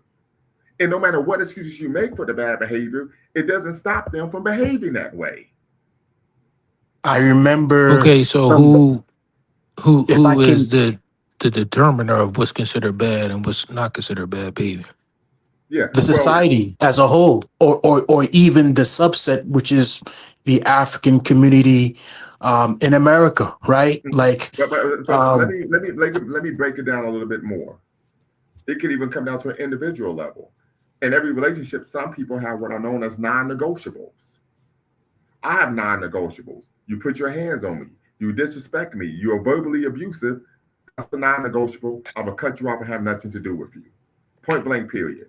Right. So when we talk about ostracizing, it also is based on the person's individual personal values. But a lot of men accept this behavior, and this is my opinion here, not a fact, because they were raised by women and taught or socialized, or as Dr. T. S. Johnson calls, ideologically groomed to believe that this is part of being a man is accepting a woman behaving this way. And now, but brothers are waking up and realizing I don't have to accept this behavior. And then they're realizing because they started dating out or dating black women from other countries that this behavior is not normal. You don't find women in the global South or the non-Western world behaving this way because women aren't allowed to behave that way in those societies. I just got off the phone with my wife. She was asking me what my show was going to be about tonight. Told her, and she said, "Yeah, in our society, if someone's behaving like that, we would just ostracize them, and no one would have anything to do with them at all." But over I here, mean, we yeah, able that's to. fine, but I'm just trying to see your point of view how that would actually work here in the United States. It Yeah, it's seems very like simple. If the it seems person, too broad and vague. no, it's very simple. If someone is in your life, or you are in community or proximity to someone, and they're behaving in a manner that you consider to be unbecoming, you cut them off and have nothing to do with them. It's that simple. That's not difficult in any way, shape, or form. Well, the other panelists were saying that African culture has to deal with it. You know what I'm saying? The culture in the whole, we all have to accept it. But if we have a group or a people, whereas though you accept certain value systems and the next man accepts certain value systems, and you leave the relationship that you're in and the next man leave the relationship that he's in, and the woman that you're dealing with has been in prior relationships and she gets adapted to a certain way of engaging in relationships. I mean, do you have to like retrain this person or does No, she have to absolutely retrain not. you? The world does not deserve. No one deserves. The world doesn't owe anyone understanding, right? See, here's my thing. I treat women like like an adult. If you are 37, 38, 40 years old and you're engaging in this type of dysfunctional behavior, I'm not a therapist, right? I'm not a therapist. You need to handle that on your own. That's not my job to try to, use psychology to get you to act like a grown up.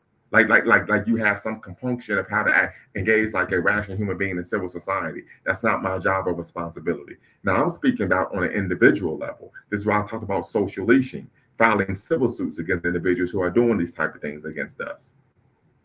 Right? This is what I'm referring to.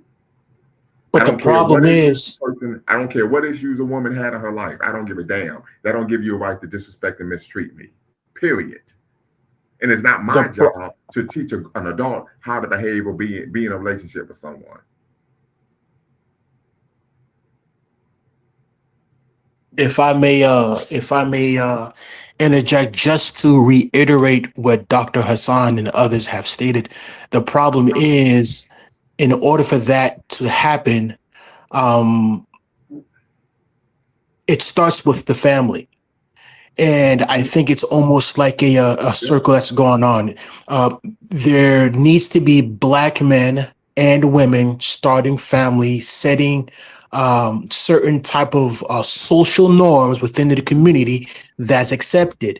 But the issue is, if you have an environment in this country that's not conducive to black men starting a productive family, then now you have a community of women that's going to, and I think we need to understand that there's a big difference between a gynocracy and a matriarchy. Right. There's a lot of brothers, unfortunately, who think that those two are the same, which it isn't. As you mentioned, obviously Africa has hundreds, if not thousands, of different ethnic groups, cultures, languages, things of that sort. So a lot of time when we think that we say, okay, there's a West African matriarchy, a lot of brothers may think it's just a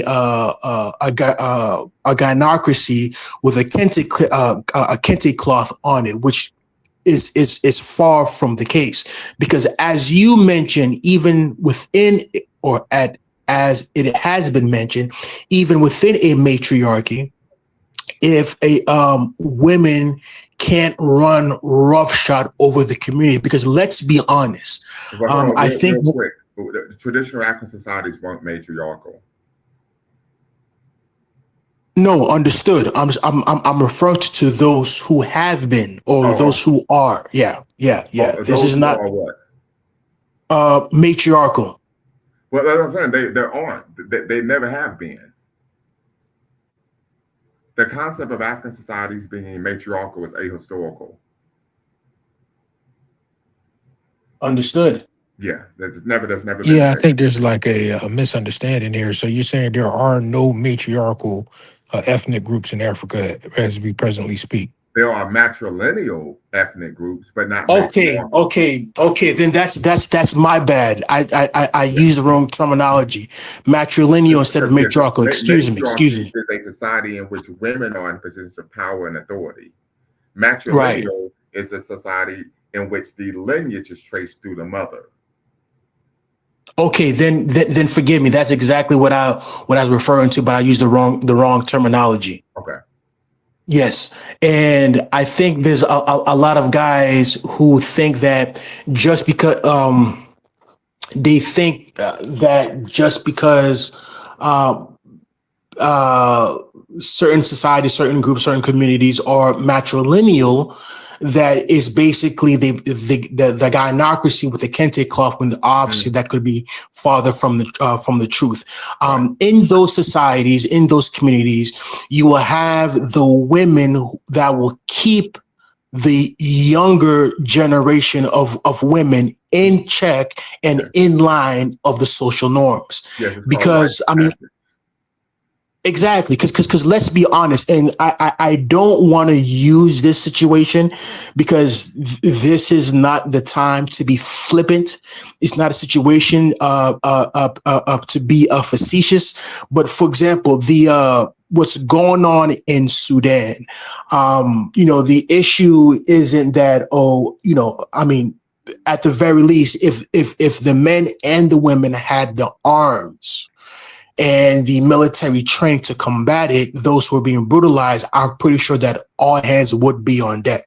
So trust me. But what I'm saying is, when we see these type of atrocities, it isn't women who are going to pick up the arms and go ahead and either fight back, either seek retribution, or things of that sort.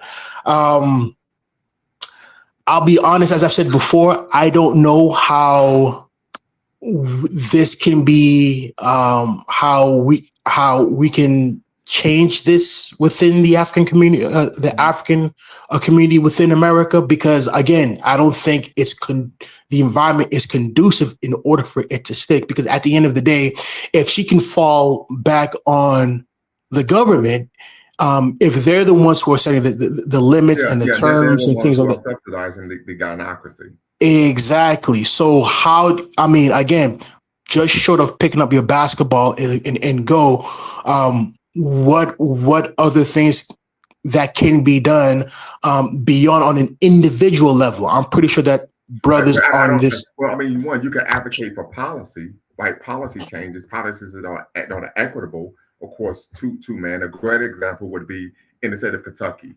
In the past 6 months, what took place was the governor or the state legislature passed a law making 50-50 custody mandatory in divorce, right? Unless there are some type of course, extreme issues.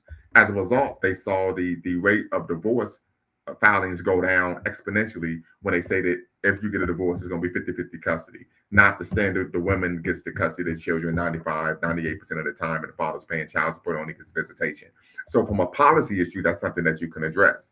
Um, but my concern is I think most of these modern women, particularly in the Black community, are they're they're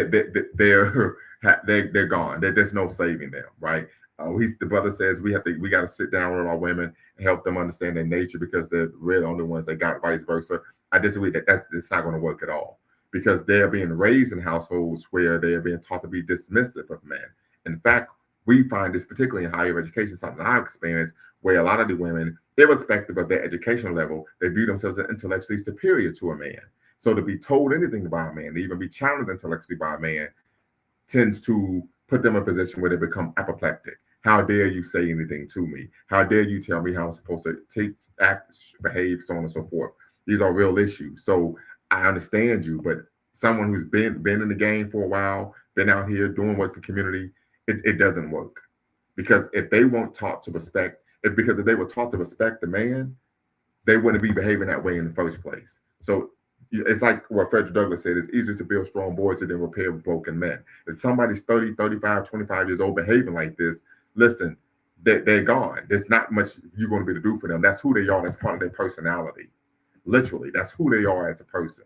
It's going to be extremely difficult, right? It's going to take an act of the ancestors, right?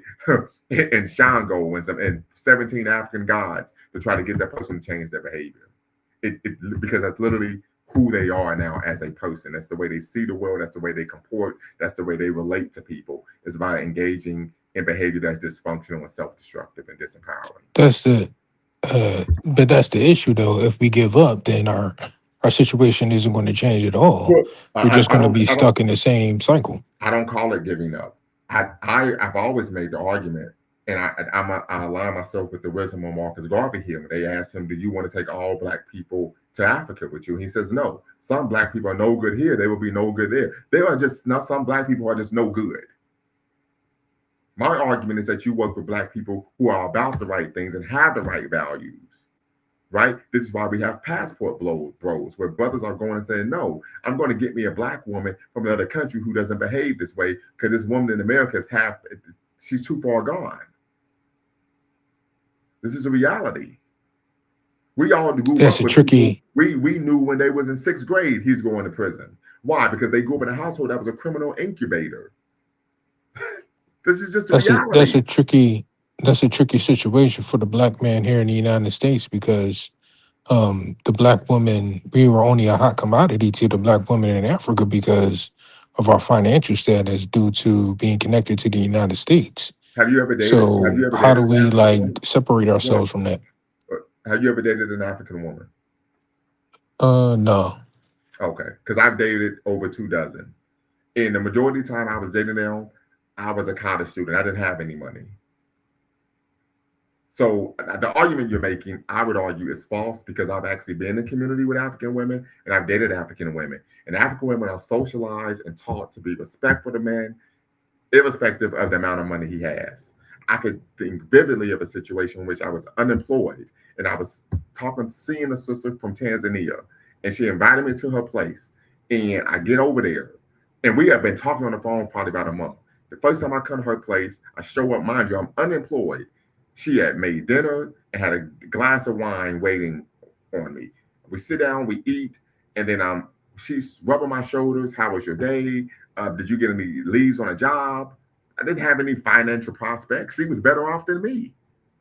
Okay, yeah, because I'm confused. I'm saying this because of my experience, and you talk to a lot of brothers who date African women. The culture is different. Culturally, they're raised from an early age to respect men and what take care of the home, irrespective I, of w- one's financial situation. I was under the impression that African women had a tendency to stay with their parents until they became married. So the woman you were That is dealing correct. with, the But brother, woman you that have you to were dealing remember. with, she wasn't married or had No, kids or she nothing. she she came from Tanzania to the United States to go to school, and then after she went to school here and got her degree, she ended up staying. But Sandman, you have to remember there's 54 countries and countless ethnic groups within those countries. So, to say African women, that might be over Yeah, generalization. overgeneralization. But Right, I can right. speak from experience, and you talk to brothers. I mean, you talk to a lot of Pan Africanists, and they're married to women who aren't African Americans, but they're black women. They just aren't African Americans. You get a couple of beers in them, they will tell you it's because they treat me better. They're respectful. They're kind. They're caring. They're loving. Right? They aren't lazy in the home when it comes to taking care of the home. It's a cultural difference. And I can say this because I've dated over 20 some African women from over 20 different African nations, right? Different ethnic groups. And this is a general theme that you find is they are raised to have a care and respect for men. Point blank period across the board. They were raised to be wives. They were I'm taught to sorry. be Yes, wives. because they're raised to be wives. There was a situation here in Dayton, Ohio. Brother Ross Calhoun, he was a Rastafarian. He passed away. But for years, probably over a decade, he didn't walk, didn't work. His wife, the tender, was from Zimbabwe. She still was respectful to her husband, deferential to him, the whole nine, because they're raised to be wives. It had nothing to do with finances at all. And this dude was dead broke. Didn't even have a car. Didn't even have a car. She's still right there with him. So that is a stereotype, and we understand that oftentimes there are some women who, of course, are living in, of course, developing nations who seek what a reprieve from the vicissitudes of life in the developing nation. They want to be with a man from the global north or the Western world. That does happen. But on a macro level, we find the difference is there's a cultural difference. They are raised to be wives and they're raised to be respectful of men. And the biggest Well, it's difference that just you'll that see, common sense would tell you that if the so-called, you know what I mean, people in that area are better in general, then what would give us the advantage over the males over there? well, I'm not It's trying to not say about anything about being better I'm not though. saying I'm not saying anything about having an advantage. All I'm saying is brothers are realizing this, and this is why they're looking outside the shores of America for, of course, a spouse. A great example when we talk about some of the cultural differences is there's a documentary on YouTube called The Boys of Baraka. These are young men growing up in, I think they were in middle school, growing up in the hells of Baltimore, Maryland. Shout out to the Charm City. And they're being raised by single mothers, dysfunctional violence, they have behavioral problems, etc. They take them to Africa. I forget what country they went to. They spent probably a month or two on the continent and was able to, really immerse themselves in tradition in African culture, and it changed their worldview. They came back, and of course, they were completely different young men, focused on education. They weren't engaged in dysfunctional behaviors, disciplines, so on and so forth. So the issue is cultural, not financial. The women in this society are not, and this, we could talk about women, period, aren't raised to respect men or be wise. I can recall vividly, I went to a Black Women's Film Festival, probably back in March. And I'm at the film festival, and of course I got the ring going, I got the gold on, the drip my wife got me, you know what I mean? And so they're like, "Oh, you're married?" Yes, I am. They said, "We saw your license plate, it says Dr. L. Are you really a doctor?" Yes, I am. We were having a conversation. They said, "Did you marry a Black woman?" Yes, I did. She's a Ghanaian. We go in, go deeper, a little further. They said, "Well, why did you marry an African woman, not an African American woman?" Is it because we're very masculine? I said, "Well, what do you define as masculine?" She said, "Well, working and paying bills." I said, "Working and paying bills has something to do with being masculine. That's called being an adult." I go to my parents' house, shared a story with my parents, who are, of course, both 70. And my mom was like, "Yeah, working and paying bills ain't got nothing to do with acting like a man. It's part of being a grown up." This is the nonsense that you're going to get in the West. You see what I'm saying? And so one of the women said, "Yeah, you're right about that, because one of my coworkers is from Togo, and she works like 12-hour days, but she still makes dinner every day for her children and her husband, and da da da da da. She never complains about having to take care of the household." I said, "Right, because she was raised differently. It's a cultural difference." And we didn't even, in fact, prior to maybe the 1970s or 60s, Black women were raised to actually take pride in doing those type of things. I still got pictures in my family photo album, my mother making huge meals every holiday. My mother took pride in those type of things. Dr. Shirzad Ali talked about that being when you are the family cook, or you make the meals, you are the family nutritionist. You are in charge of what? The family's nutrition, which is a powerful role in the home. But she argues because of feminism, and of course nominal feminism, women start to disabuse themselves of those roles in the home. But a lot of it, I argue, just because Western women are just lazy. They're just lazy. That's, in my opinion, that's the reality of the situation. But it has nothing to do with having a leg up on someone, right? This is just Black men are seeking relationships with Black women outside of America, because the Black women's behavior in the society is untoward, unbecoming, and it's anyone with a modicum of self-respect won't put up with that. This is just a reality. It just seems to me that, it's human nature for a person to want to improve their lifestyle. And why would a African woman choose a Black man from America if he's not worth anything other than what he can provide monetarily? Well, I would give you a personal example. When my wife agreed for us to get married after I lost my job in California. I just lost my job. She's like, "I don't care, I'll still marry you. I love you and I believe in you. We've been here before. You're to get another gig that pay even better." But I guess this is and I know you're married. But what I would tell you is, be in community with some African women and see the way they comport, and see the way they think, and the way they act. Matter of fact, when I was in my master's program at Ohio University, African Studies, I did a double master's. And I remember being in community with all those sisters. They came to me, was like, they were just shocked by how cavalier Western women were when it came to the protection and rearing of their children. They were like, they let anyone around their children. I don't understand that. I said, "Yeah, that's something I noticed as well." They're just cultural differences. Cultural differences. So, Brother Sandman, you mentioned that African women will. So go ahead and opine, because I want to better understand either your thought process or your position when it comes to, I guess, sisters from the continent choosing brothers from here in the States. Do you think that it's basically hypergamy? Yeah, basically it's hypergamy, and I think that's just the nature of all human beings to be hypergamous, or females to be hypergamous in general, mainly because, okay, so you got, American men, and not just black men, but America men, where we've all grown up in the American culture where we eat a lot of processed food, so we have a lot of health issues, we have a lot of issues when it comes to respect and cultural appropriations, or cultural problems that we might have in general. So it would seem to me that, of course, I'm sure there's plenty of African men on the continent who have a lot of issues as well. But if those black women in Africa are raised in a culture that's more conducive to family values, then obviously the men would be raised in a similar fashion where they uh, tend to want to be able to support their family and stick around with their family in general. But if so, I'm trying to figure out what would be the benefit for uh, Wait, wait, black wait, wait, women wait, in wait, wait. He Africa asked you a to. question about hypergamy with African women. Yeah, I'm saying hypergamy is a general offset of all women in general. Well, no, I disagree, and I'm going to tell you why.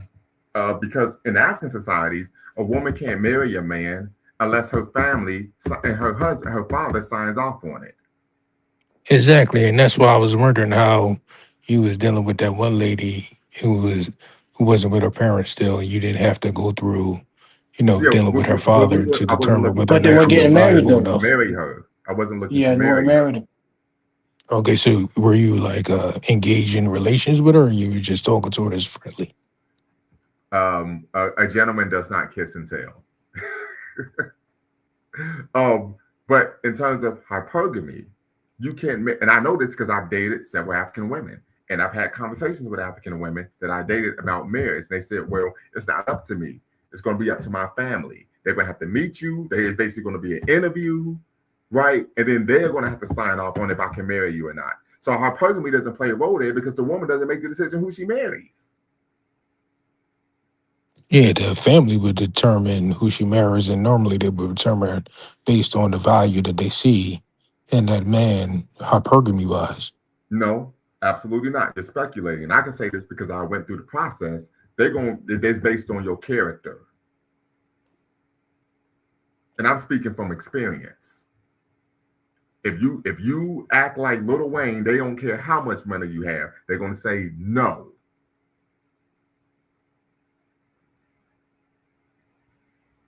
Because there was a time I was dating a woman from South Sudan, and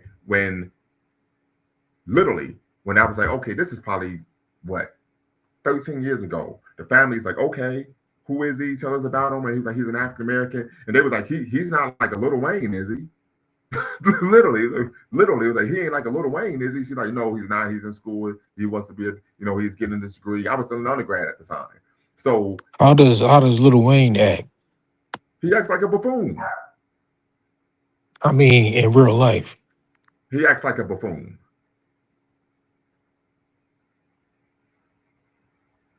He's a I cretin. mean, I could. Right? I've only met. I've never met. Little Wayne. I only know him from off the television. Right. He acts like a But buffoon. I assume So that outside of but the point his I'm character on the television, I don't know what he the is. point I'm making is character plays a role. Right now, there are some situations in which individuals are in dire economic straits where there would be, so oftentimes what's going on is what's known as sex tourism. This is something that's deeply unfortunate. I've read about this, of course, during my undergraduate and graduate studies, and something I've seen this from African nations, but because of resource deprivation, there are sometimes the daughters in the family are the breadwinners because they're turning tricks for what? Foreign nationals.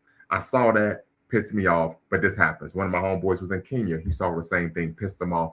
We even find this even in Tanzania, where sometimes the young men, you have these European women coming over and looking for beach boys and having, paying them to be with them. So this is something that takes place, but a lot of this is due to what? Poverty, right?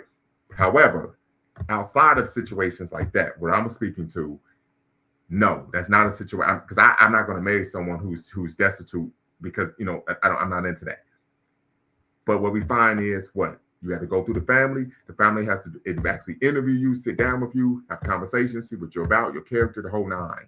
It's not just, oh, he's from the West, so he got money. So guess what? You can marry our daughter. It's not. What It's about far more involved. the marriage dowry? Huh? Is there a dowry? Yes, I paid a dowry, which was a nominal fee for American for us in America. And but so let's break down the dowry. Why is there a dowry that you pay to the family when you marry the daughter? I'm not. No, I thought you were going to explain that. Yeah, but I'm asking the question. Does anyone know why? Here on the panel, I I'm not don't. deeply. No, I don't know. Miss Wilsonian Garveyite. I don't know, brother Mbakwane. Okay. Well, yeah, so there's a dowry because you are extracted. So the reason, a couple of things.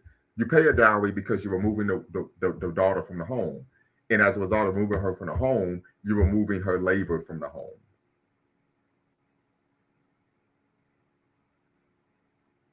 Understood. That's Mhm. why. Okay. Yeah.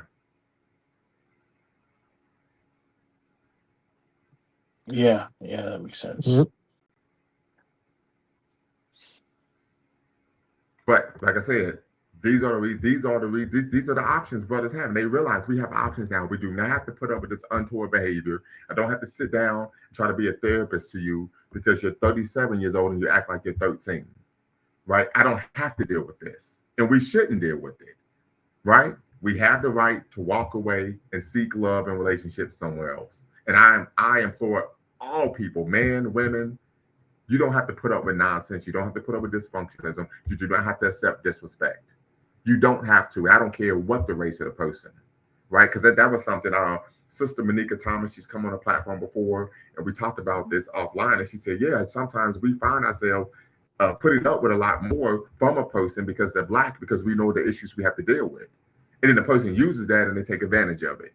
I argue we shouldn't. We don't have to put up with that, and we shouldn't.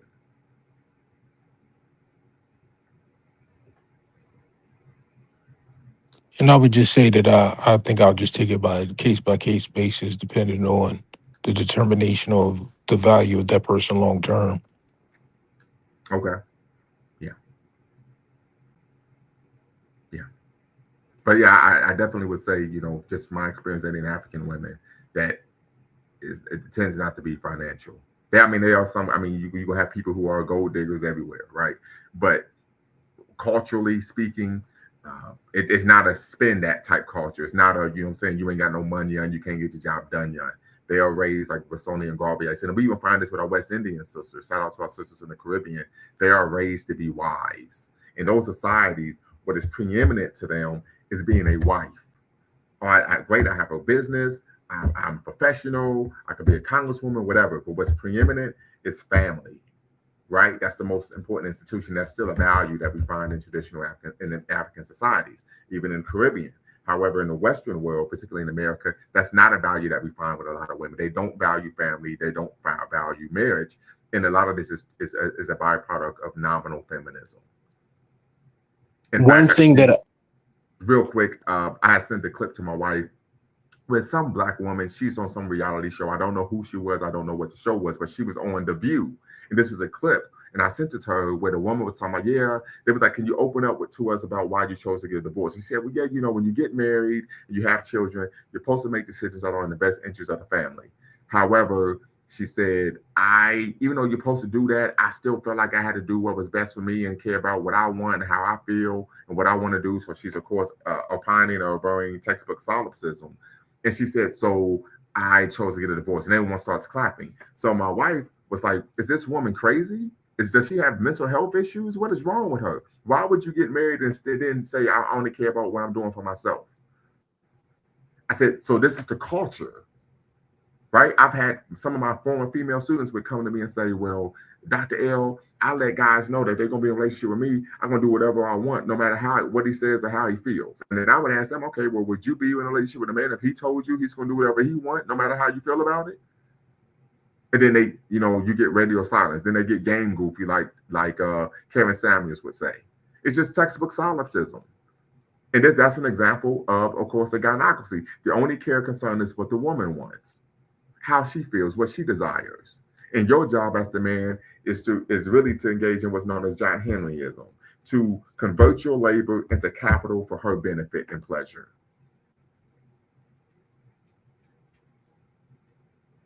Yeah, that sounds like an immature woman that doesn't know what she want to do in life.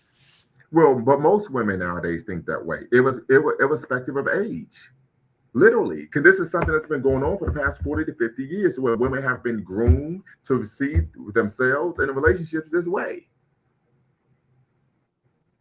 Literally, there's a clip where I think Pink Book Lessons, she showed a clip where this actress, she was in the TV show, I think Ally McBeal, where she's talking about, yeah, a man needs to worship me, I'm a goddess, and all this type of crazy stuff. I said, they really think this way. Yeah, and that's why the marriage Literally. rates are so low in America. Absolutely. So naturally people are going to look elsewhere for love. And like I said, when I started dating African women, I had never been so respected in my life. I was expecting for her to say something smart, to be disrespectful, and it just never would happen. And I realized that's not the culture. They weren't raised that way. In Right. fact, if they behaved that way, they would be put out the house. Right. Literally. There's actual consequences for their behavior. That's why they don't act like that. I was on the continent for 444 days, and I'd go to the bars, I'd go to the clubs or what have you, and even, how can I say this? Even women of the night had to carry themselves, in a way, right? Like this is matter of fact, I'm gonna put it perfectly. Their occupation, what they were in, due to obviously the lack of economic options. Mm-hmm. It wasn't a barometer of their character. It wasn't something to be put on their sleeve as a default setting. So what I'm saying is, for example, they wouldn't become okay, you couldn't have a Cardi B, is what I'm saying. You couldn't have a Sexy Red, is what I'm saying. Right. It's it's crazy when you see, because I guess us being in the United States, we're so used to it. Right. The fact that you would have politicians who would have the indecency to bring these people out in order to draw votes, as opposed to speaking on their, on what they believe in, on their Real position and issues. stuff like Yeah. this. Real issues, and they're just using bread and circuits. So yeah, that's only thing I had to say. Yeah.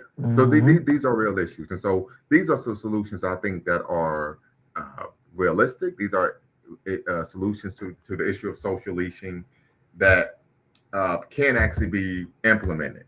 Right, seeking relationships, of course, with Black women from other countries, and then of course the biggest issue is if you are a victim of social leashing, is to file a civil suit. You have to hold women, individuals, particularly we're talking about women, accountable for doing these type of things. One of the reasons, like I said, why the behavior takes place is because they aren't held accountable. And when you do hold them accountable, they're shocked. Oh my God, you called the police on me, you filed a civil suit against me. And then you know what's coming next, the gaslighting, the sign language. They're gonna start trying to insult you, but you're not a real man. How can you take a woman to court? All of this is a way to try to what? Deflect accountability and what? Not be held responsible for their actions. That's all it is. You really gonna take a woman to court? We find this. If you ever watch YouTube, they show videos of women being arrested for scamming or boosting or something like that. And then, well, Yeah. you really gonna do this to me? I'm a woman. You really gonna arrest me? You gonna take me to jail? You must feel like a real man because you arrested a woman, right? All of this is to deflect and right from the issue of what? Their bad behavior. and try to make it seem like they're a victim of course, what? Misogyny. The same thing happens when men try to hold women accountable.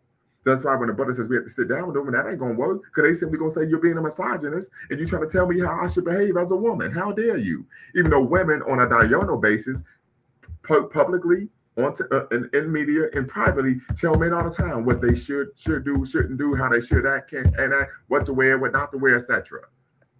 So you see the double standard, right? It's like talking to a wall with them. So your solution is to what? Go overseas.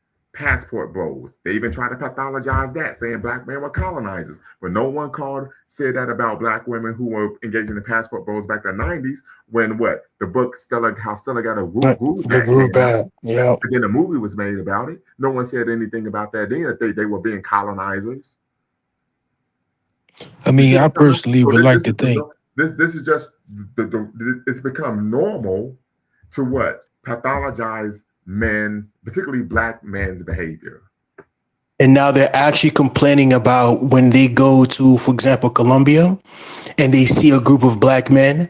Now they're complaining that those black men are not showing them attention, or basically they're basically being ignored. Though, like the wall has been put up, and like even then they're having an issue. I don't know if you brothers have seen, but there's actually certain videos where you would have black women from the United States actually maybe crashing a pool party or any form of any social gathering done by American black women, black men, and it's like it's really it's a problem. And I think BGS has said something to the effect that now that they're acting like slave catchers. You've gone on the plantations, and now you can't even passport, bro, in peace, because as soon as they peep that you're an American, they'll come and check you. And trust me, I spent a lot of time in Colombia, and as I've told you before,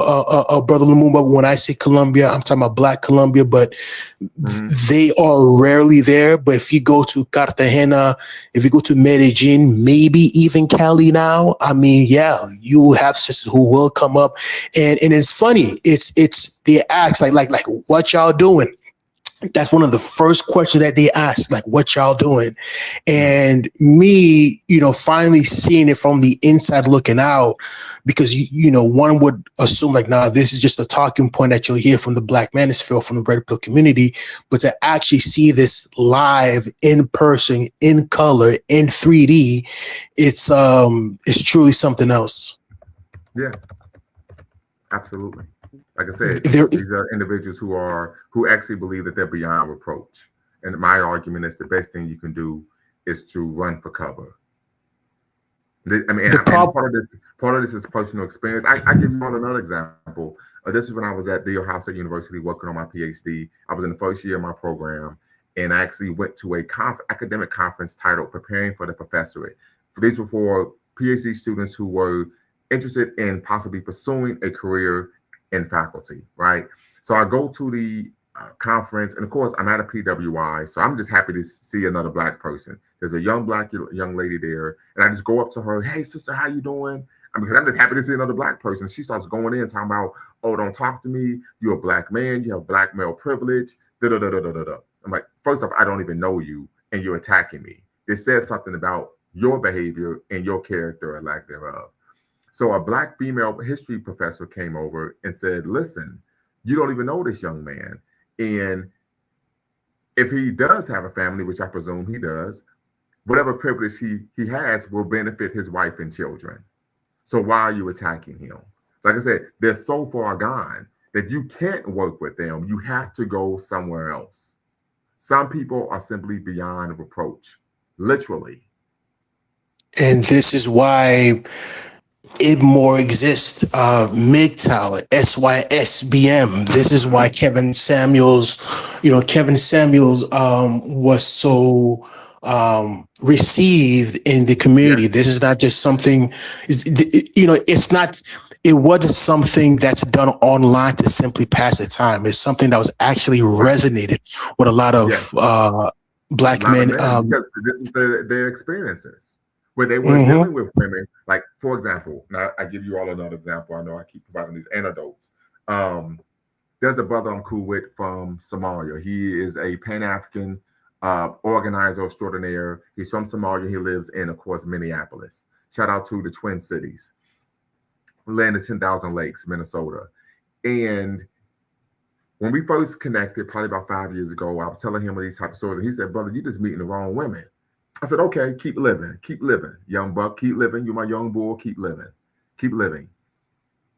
5 years has passed, and he was like, "Yo, you were right." He said, "I was in a relationship with two African American women, and I had to end the relationships because everything would be going fine. We'd go out, have a date, grab a bite to eat, catch a movie, and then for no reason, out the blue, they just become extremely disrespectful for no reason whatsoever." And then when you address the issue, it's the gaslighting. "Oh, you're acting like a woman. If you were a man, what you complaining for?" I said, "I told you, this is normal behavior now. The dysfunctionalism has become, it's normal." I give you an example. NNGGGGG, tap in, triple N, triple G, tap in, be part of the conversation. Links in the description, link is in the chat. And he realized, yo, you were right. I said, because when you actually look at how matriarchal households are ran, they tend to be extremely dysfunctional. The manner of communicating tends to be dysfunctional. If I've seen this with Black American women, African American women, they tend to have drag out arguments and fights with each other, with their friends, female friends. My best friend and I have been best friends since 1988. That is what? 37, 38 years. Yeah, 38 years. And we've never had an argument. Why? Because the basis of our relationship is rooted in respect. Now, we've had disagreements, but we've never had an argument. We've never damn near come to blows. We never had a period of time where I'm not talking to this MO. But we tend to find this is par for the course with Black women in their interpersonal relationships. They get into it all the time. They're fighting with each other. They caddy. There was a situation where a woman came on social media and talked about that there was a time when she was bisexual. She actually was in a relationship with a woman. She said, "Man, I realized what men have to go through." She said, "With these women, we're straight crazy. I mean, cuckoo for Cocoa Puffs." Yeah. So, yeah, you would have to literally you would have to be a glutton for punishment to pursue relationships with Western women. You would have to be a glutton for punishment. I just moved into this apartment here, and it's been a month, and reflecting, so I haven't had any women, I haven't had any sisters come through here. And I think because I'm 37, that's how I knew what 88 what the years would have been. If we were, let's say 17, 17, 18, 19, 20, early 20s, we would have told our guys, whether it was true or not, "Yeah, man, I've had 10 women's come through, I've knocked down 11 of them, yada yada yada yada." But at 37, going to be 38, close to 40, I've told my guys, like, "Yeah, man," they've actually, "Hey, have you brought anybody through?" And I told them no. And being Black man, being mature and understanding, no one breaks my balls, because they understand if you bring the wrong woman to your home, now you have a liability. Now she could very well be a liability. No one's saying, "Oh man, you ain't bringing no bras, you ain't getting no dun dun dun dun dun dun dun." No, it's no longer like that, because now, again, at this age, a lot of my homeboys, they have families, they have children. Some of them are married, most of them are not.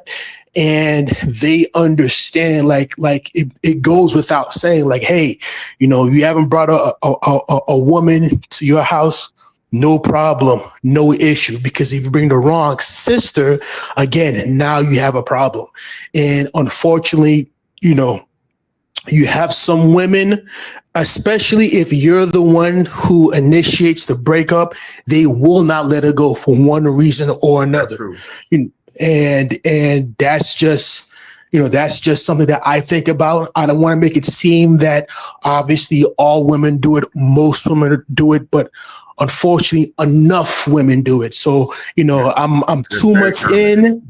Yeah, I'm if you too try much. to leave me, I'm going to ruin you. I'm going to try to ruin you. Exactly. I've Exactly. experienced that. I can recall being in a relationship with a woman. I end the relationship, and she says, literally told me, "Well, I'm going to call the police on you." She told me this to my face. I'm going to call the police on you. So that would be an example, of course, of blue leashing, right?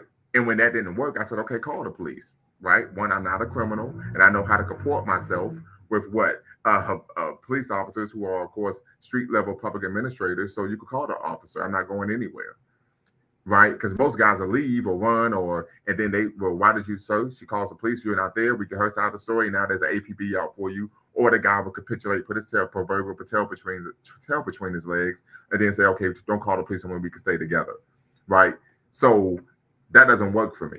And so then, of course, she moved to social leashing and tried to tell someone where I was actually where I was staying, told the owner of the home that I was staying at that I was disrespecting his home simply because I didn't want to be with her anymore and I had moved on.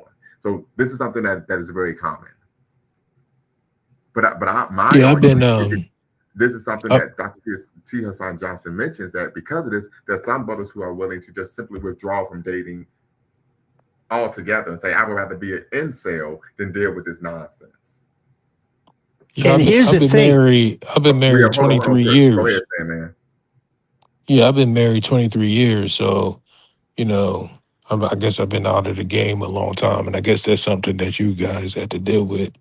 If you're not married and, dealing with choosing the right person, I would just say, in my personal opinion, that, hey, as men, I would like to think that this might even sound a little misogynist, but as men, I would like to think that we have like more important, hills or mountains to climb than to deal with, the wild, immature, irresponsible woman. Well, And we would no, have like something more to work with. we have a lot of issues that we have to address, but this is one of them because it adversely affects our ability to what work in civil society. If someone is calling the police on you because you won't do something that you want, or they're doing this as a flex, that adversely affects your ability to make a living. If Well, how would I hold on mean? real quick. Just a quick I, question though. what's up? How did you? How were you not able to identify that that was part of her character Well, early in the relationship? I'm glad you mentioned that. So when you choose to get into a relationship, so typically when you say, "Hey, let's be in a relationship," what you're saying is, "I value your company outside of conjugal relations," right? Once you do that, you then have to watch the person and learn who they are and what they're about, right? You get the unfiltered version of the person. When you realize the person behaves in a manner that's unbecoming or untoward, you have to make a decision to what? Unattach yourself from that individual, right? I give an example of black leashing. We know black leashing is when someone calls on a criminal element to try to check a black man. The brother who played Romeo Santana on the Steve Harvey show, I don't know his God birth. bless the dead.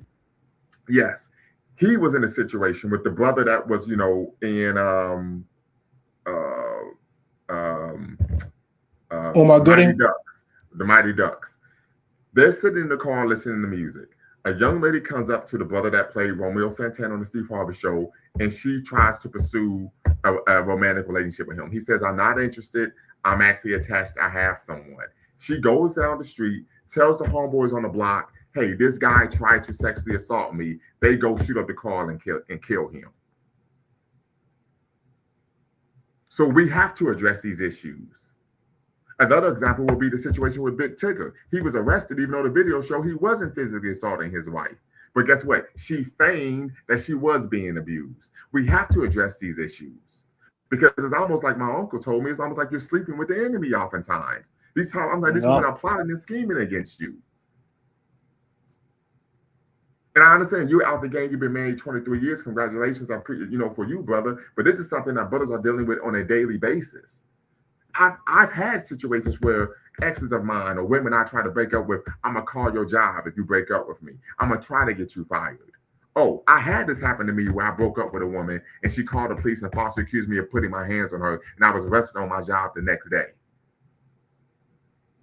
These are things that brothers deal with on a daily basis. And it's So yeah, and it's almost like if you're gonna go through that with a black woman, this is why you have some brothers say, you know what, like, what do I have to lose being with a white woman? yeah, this is a reality. This is why we don't see the level of racial loyalty, and it's because it's not. We have documented cases of black women lying and saying that the black men were raping them.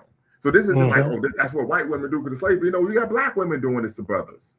Right. I used to work in student conduct at Big House at University. I had to sit on a case where it happened with someone who shares your complexion, who's a member of your own ethnic group, African American, doing this to another black man because I didn't like the way he made me feel after we got finished having sex. You know, Yeah, this is real this. issues.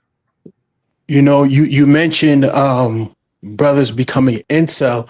I don't want to devolve this conversation that we're having, but I'll tell you one thing: since we're all men and we all have common sense, you have a lot of brothers who are not in. Okay, you have brothers who would rather pay for it, right? They Mm, go have conjugal visits, depending who the woman is, where the woman is at.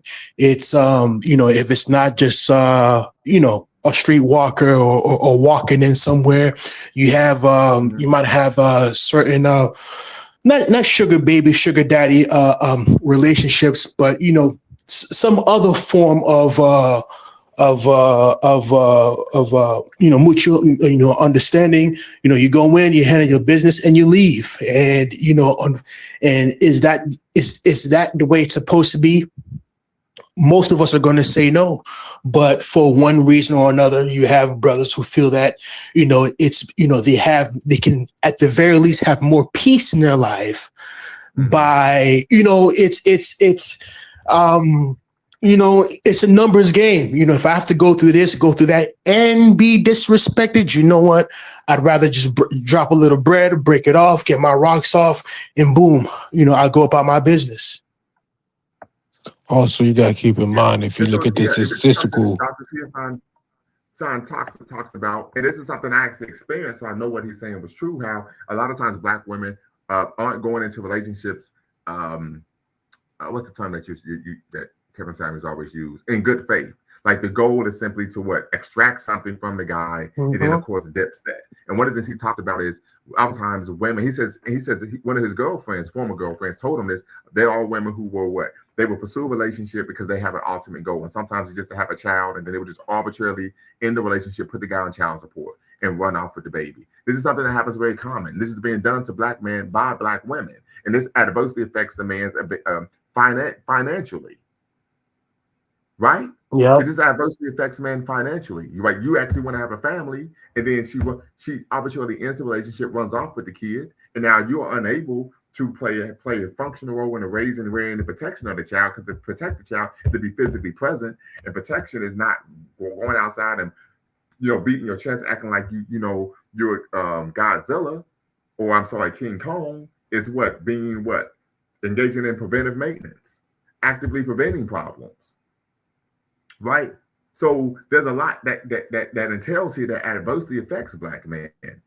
But most black men are simply socialized to believe this is just the norm, or we're supposed to just accept it and take it. And you don't have to accept and take it. Yeah, and that's true. And we also have to keep in mind that we have a huge problem in the black community. If you look at the statistics, right, most of the wealthiest people in this country are people who are married or have stayed married to one person for the majority of their life, their adult life. Mm-hmm. And these broken homes is destroying a lot of financial wealth in the black family. So if we can't figure this out, long term, then I think we're going to stay in this quagmire of, Oh, uh, absolutely. you know, uh, And the thing is, being that's by design. This is why underrepresented we when it talk comes about to soft power. financial wealth in this country. Yeah, yeah, and that's design. That's by design. That's why it's called soft power, where you promote these concepts in the media, in popular culture, and what influences, of course, behavior. So now people are adverse. I mean, you saw, what was it, the black woman who was in the remake of Ghostbusters, where she was talking about marriage is slavery. You actually will have women who believe that, who in real time will come on a platform and say, I don't want to get married, that's slavery.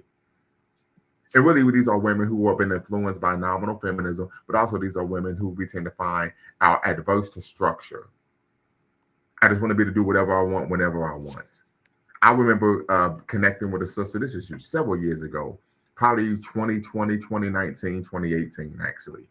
And she was married. She was formerly married. She was divorced. She had two kids, and her husband was a police officer. Black woman, black police officer husband, two sons. So I say, well, why did you get divorced? She said, well, you know how police officers are. They just like what they like and dislike what they dislike. And I said, well, I don't think that's an issue regarding him being a police officer, right? I think a reasonable person, middle age, has a certain amount of they know what are their likes, what are their dislikes, right? And I said that's a good thing because it sounds like you're with someone who you one of the benefits of having a value system is you're able to predict a person's behavior, right? You're not with someone who's fickle. So she said, well, I divorced him. And so when she told me that, and she's like, well, I divorced him because I just want to be in a relationship in which I could do whatever I want. I lost complete interest in a woman. She wanted to sleep with me. I wouldn't sleep with her. I just cut off all contact because that showed me how immature she was. And once again, it went back to the solipsism. There was no care or concern about what was in the best interest of her child. The man wasn't abusive. He was responsible, gainfully employed, great benefits, right? This is someone who was reasonable, rational, someone you could depend on, reliable. And we see what was being pushed in social media probably the last six months to a year, where men who are responsible, women were saying they were boring. So that means that they're using, once again, the media to promote this concept that you need to be with someone who's irresponsible. Well, how can you build a family and a community if you're trying to purposely connect with men who are irresponsible and not responsible men? Yeah, when they say boring, what do they mean? Like they don't go on vacation or something like that? Say that again. When the woman says that the man is boring, what does she mean? That he doesn't take her out on No, dinner dates, or boring they don't go on meaning that vacations? boring meaning that there's no drama. Oh, no drama. Yeah. Oh, the drama Once king again, we're talking queens about type stuff. normalizing dysfunctionalism. And this isn't just me saying that. I'm not bloviating. I mean, there are tweets that women have put out on Twitter, well, X, formerly known as Twitter, saying these things. I don't like. I dated a guy who wasn't who was boring. On a for real, I need me a toxic ninja. And you look at the comments, and there's over 1,000 likes. Yeah, she might have like one of those mental health issues. No, there's not a mental health issue. This is just the way modern women think. This is normal to them. That's what they're into. They like drama. Yeah, that's like, I don't know. It seems like a low IQ type woman. Yeah. Well, anti-intellectualism is rampant in American society. We know that. Right. I saw a clip on Facebook where a guy would go up to people on the street and just ask them to read a cue card, and they couldn't do it. Right? Anti-intellectualism is rampant. Once again, but this goes into what this inability to think for oneself, right? And so once again, the behavior is shaped by, of course, pop culture, the media. Malcolm X talked about this: people having the television mind, the television brain, and the television vocabulary. Meaning their whole sense of self and their worldview is shaped by the media, right? Something that is extremely problematic. But like I said, solution: if you're a victim of social leashing, you need to file a civil suit. It's free to do. Typically it may cost you $200 or $300 to file in in a common pleas court of your county that you reside in. But all you have to do is file a waiver. For a filing fee waiver. File a waiver for the filing fee. It doesn't cost you any money. You can file a civil suit because we have to address this behavior because it's adversely affecting us. Once again, this started with Me Too, where you had white women making accusations, oftentimes with no evidence, against men, and then they would lose their job, right? But this is something that affects Black men as well, particularly on an intracommunal level. Can you because I came a little bit later in the show, can you give me a definition of how Dr. T.S. Johnson defined what this phenomenon called social leashing? Yes, well, Dr. T.S. Johnson did not define the term social leashing. I did, right? I stated on my Twitter account. Let me bring it up. Posted this on Twitter almost 2 weeks ago. Let me see, it's coming up. It's taking a little moment. Give me 1 second. I do apologize. And I will share my screen so you can see it. Let's go here. Okay, here we go. All right. So I will share my screen and you will be able to see it. I think I tweeted this on July 9th. And I said, building on the brilliant work of Dr. T.S. Johnson regarding blue leashing and black leashing, I have coined the term social leashing, the act of a woman using social media to make libelous and defamatory comments about a black man in order to ruin his personal, social, and professional reputation. I advert that social leashing is a result of the inability of a woman to control a man through blue leashing and black leashing. We know blue leashing is when someone calls the police as a flex, not because she's actually afraid or in danger, but as a way to try to control or put a black man on a leash. Black leashing is when a woman calls on a criminal element to try to what? Handle the man or put him in his place because he's either saying or doing something she doesn't like, but not because he's actually in danger, but to try to put him on a leash as a flex, like, when we was growing up, I'm gonna call my big brother type situation. And that doesn't work. Maybe because the man is Broad Street bully, maybe because he's, he hit the genetic lottery and he can't just be punked physically. And so the last goal that one has, the last retort, I guess they have, is to then turn to what I call social leashing, to try to defame you publicly through, of course, social media. Okay, so that's like a slander. Yeah, well, slander is verbal, libel is in written. Okay, so it's libel. Okay, so that's an actual law. Yes. Is it a crime or is it yes, you could sue someone civilly for making. So if I were to write on my YouTube channel, and I'm gonna use a colorful example, that Mr. Sandman, yes, say your name is Eric Roberts. Well, yeah, Aaron Roberts or something, right? He is a pedophile. That's a libelous claim. Put something in writing for the public to read that is false about Mr. Sandman. You can sue me for that, and you would win. Right. Yeah. Another example I use, and this was earlier in the show, is something called invasion of privacy. And I got this from Judge Mathis on one of his old shows. A woman came on the show and was saying negative things about her father's child on her child's father on social media, where she stated that he was behind in child support and he had no clue and idea how to be a father.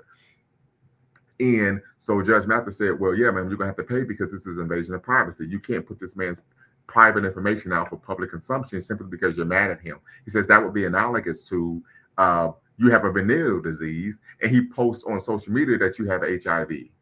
The general public has no need or want or desire to know your HIV status, but he puts that out there for public consumption. You could sue him for invasion of your privacy. Yeah. And so the problem is what? Because men aren't holding these women accountable. The behavior continues. So yeah, and I gave an example of Tiffany Haddish. She wrote a book in which she stated that her ex-husband abused her, was physically abusive. He sued her for libel and defamation and said, that's not true. I never abused this woman in any way during our marriage. And she had to actually publicly make a retraction. You see what I'm saying here? So I said, well, why did she do that? Because it's in vogue for women, if you want to be platformed to make money, to make claims about men that are what? You can argue that paint men in a light of being what? Misogynistic. If you make a claim about a man, he's violent, he's abusive, he's a misogynist, Mr. K, all right, Mr. K, what's going on? Your platform is typically subsidized to speak on these issues. And so a lot of women would do this. They would claim that they were sometimes victim of abuse, and then next thing you know, they have a platform and they're getting speaking engagements and they're making money, so on and so forth. So that brother sued Tiffany Haddish, and you don't have to believe me, you could Google search this, right? Sued her. And she had to publicly state that, no, what I wrote in the book wasn't true. Wow, that's crazy. Yeah, because if people believe this, This could adversely affect my ability to make a living. Most people aren't going to want to hire a domestic abuser. Yeah, yeah. If that's on his record, yeah. He has to like what do you call it? Report himself or something like that Well, as no, a not, it sexual doesn't even predator matter. or It doesn't something. even matter if it's no.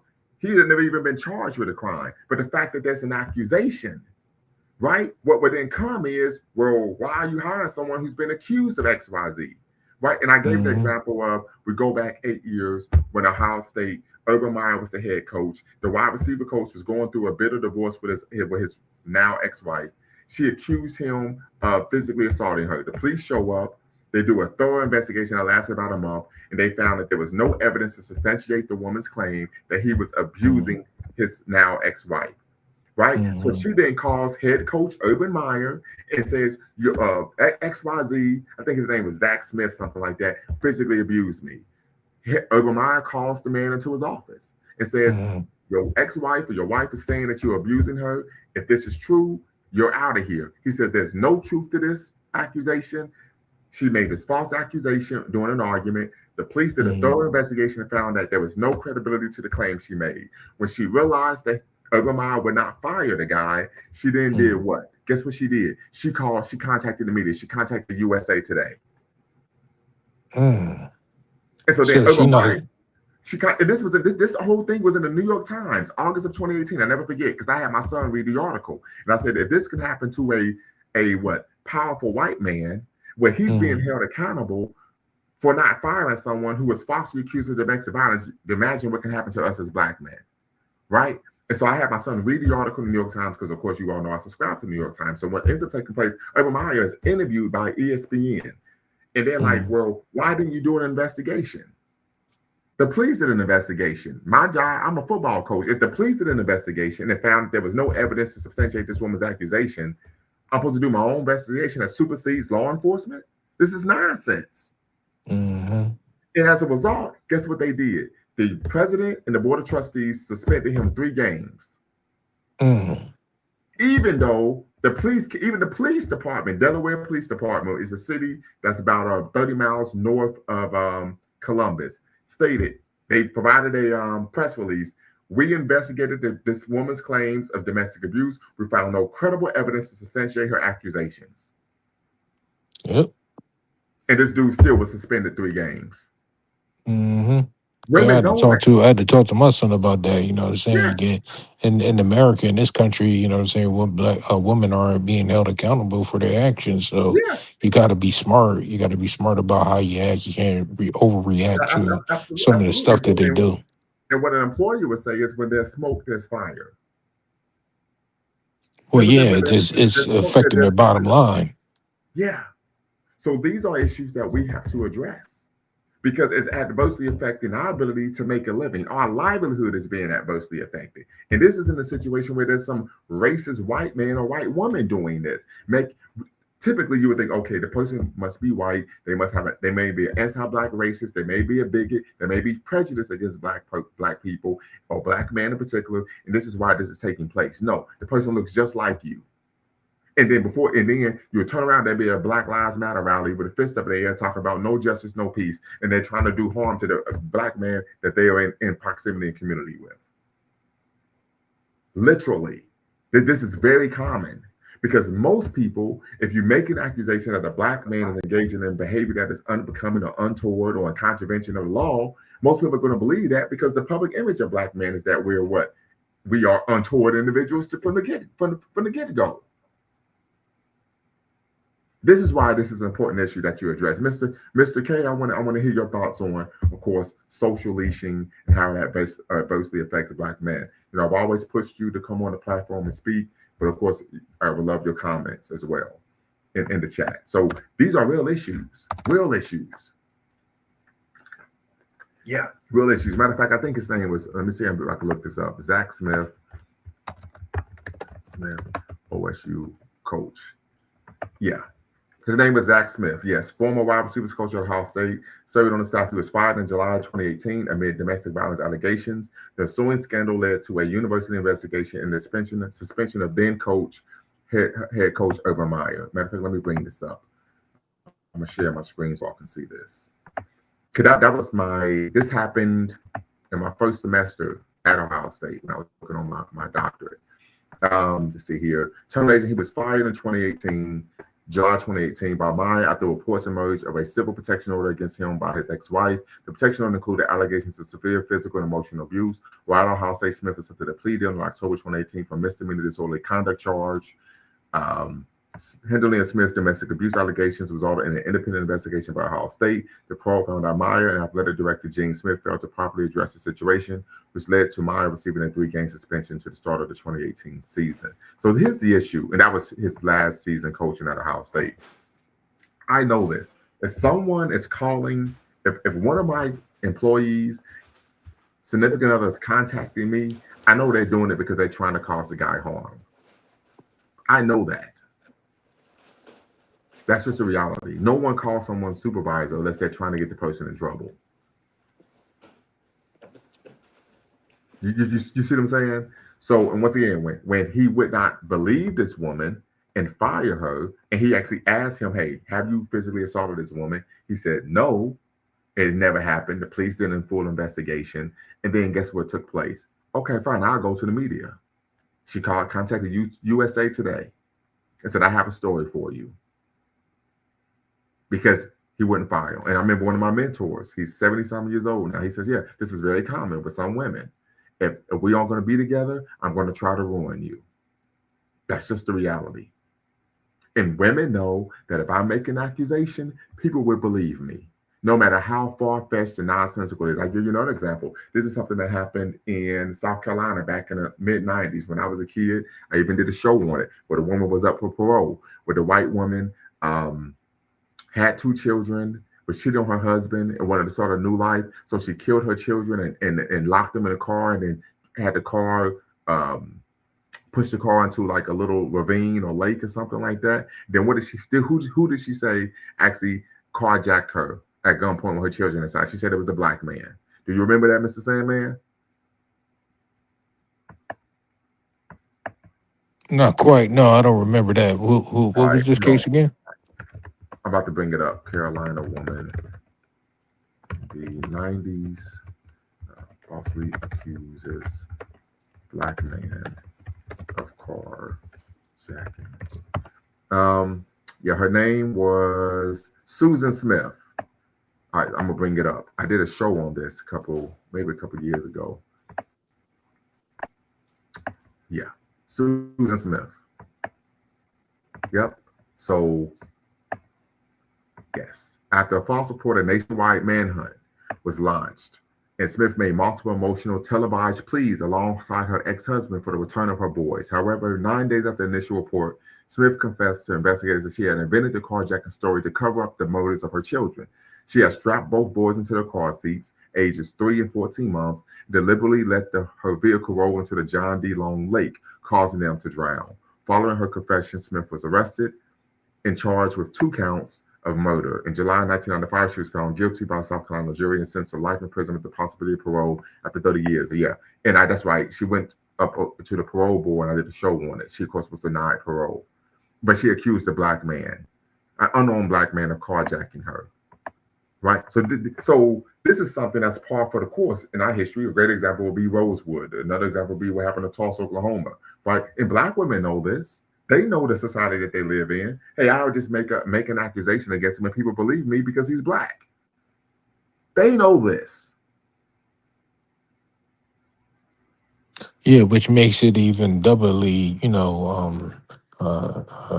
doubly, disturbing that they would use, that tactic against you, knowing the Yeah. history of what we've been through. Yeah, I'm gonna give you another example of blue leashing from the movie Three Strikes.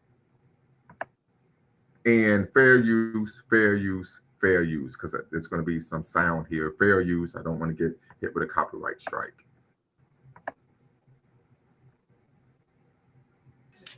Where have you been? Where have you been? Whoa. Now I'm a grown ass man. I ain't got to be checking in with you. Oh, wait a minute now. You ain't gonna be putting your hand on.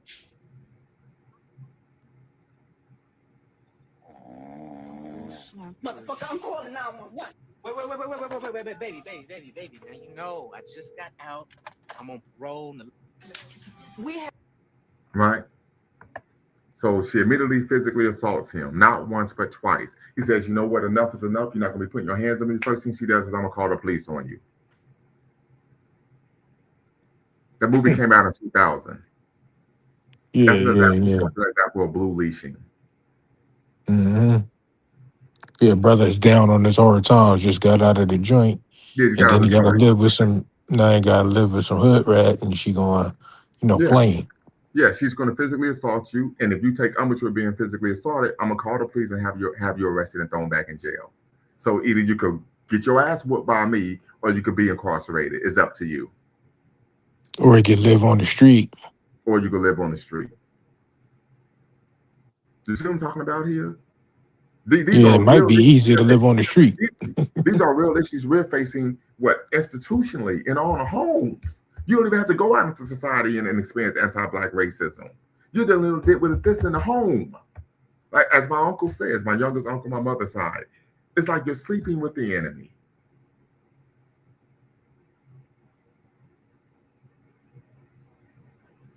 Yeah, I've heard that term before. Yeah. So something to consider. It's getting late here on the East Coast, family. So we're going to actually wrap it up. I appreciate you as always, Mr. Sandman, coming through. Shout out to the Illadale 215 in the building. Until next time, family, y'all know what to do. Make sure you always bet on black. Peace. Before you go, make sure you hit the subscribe and like button.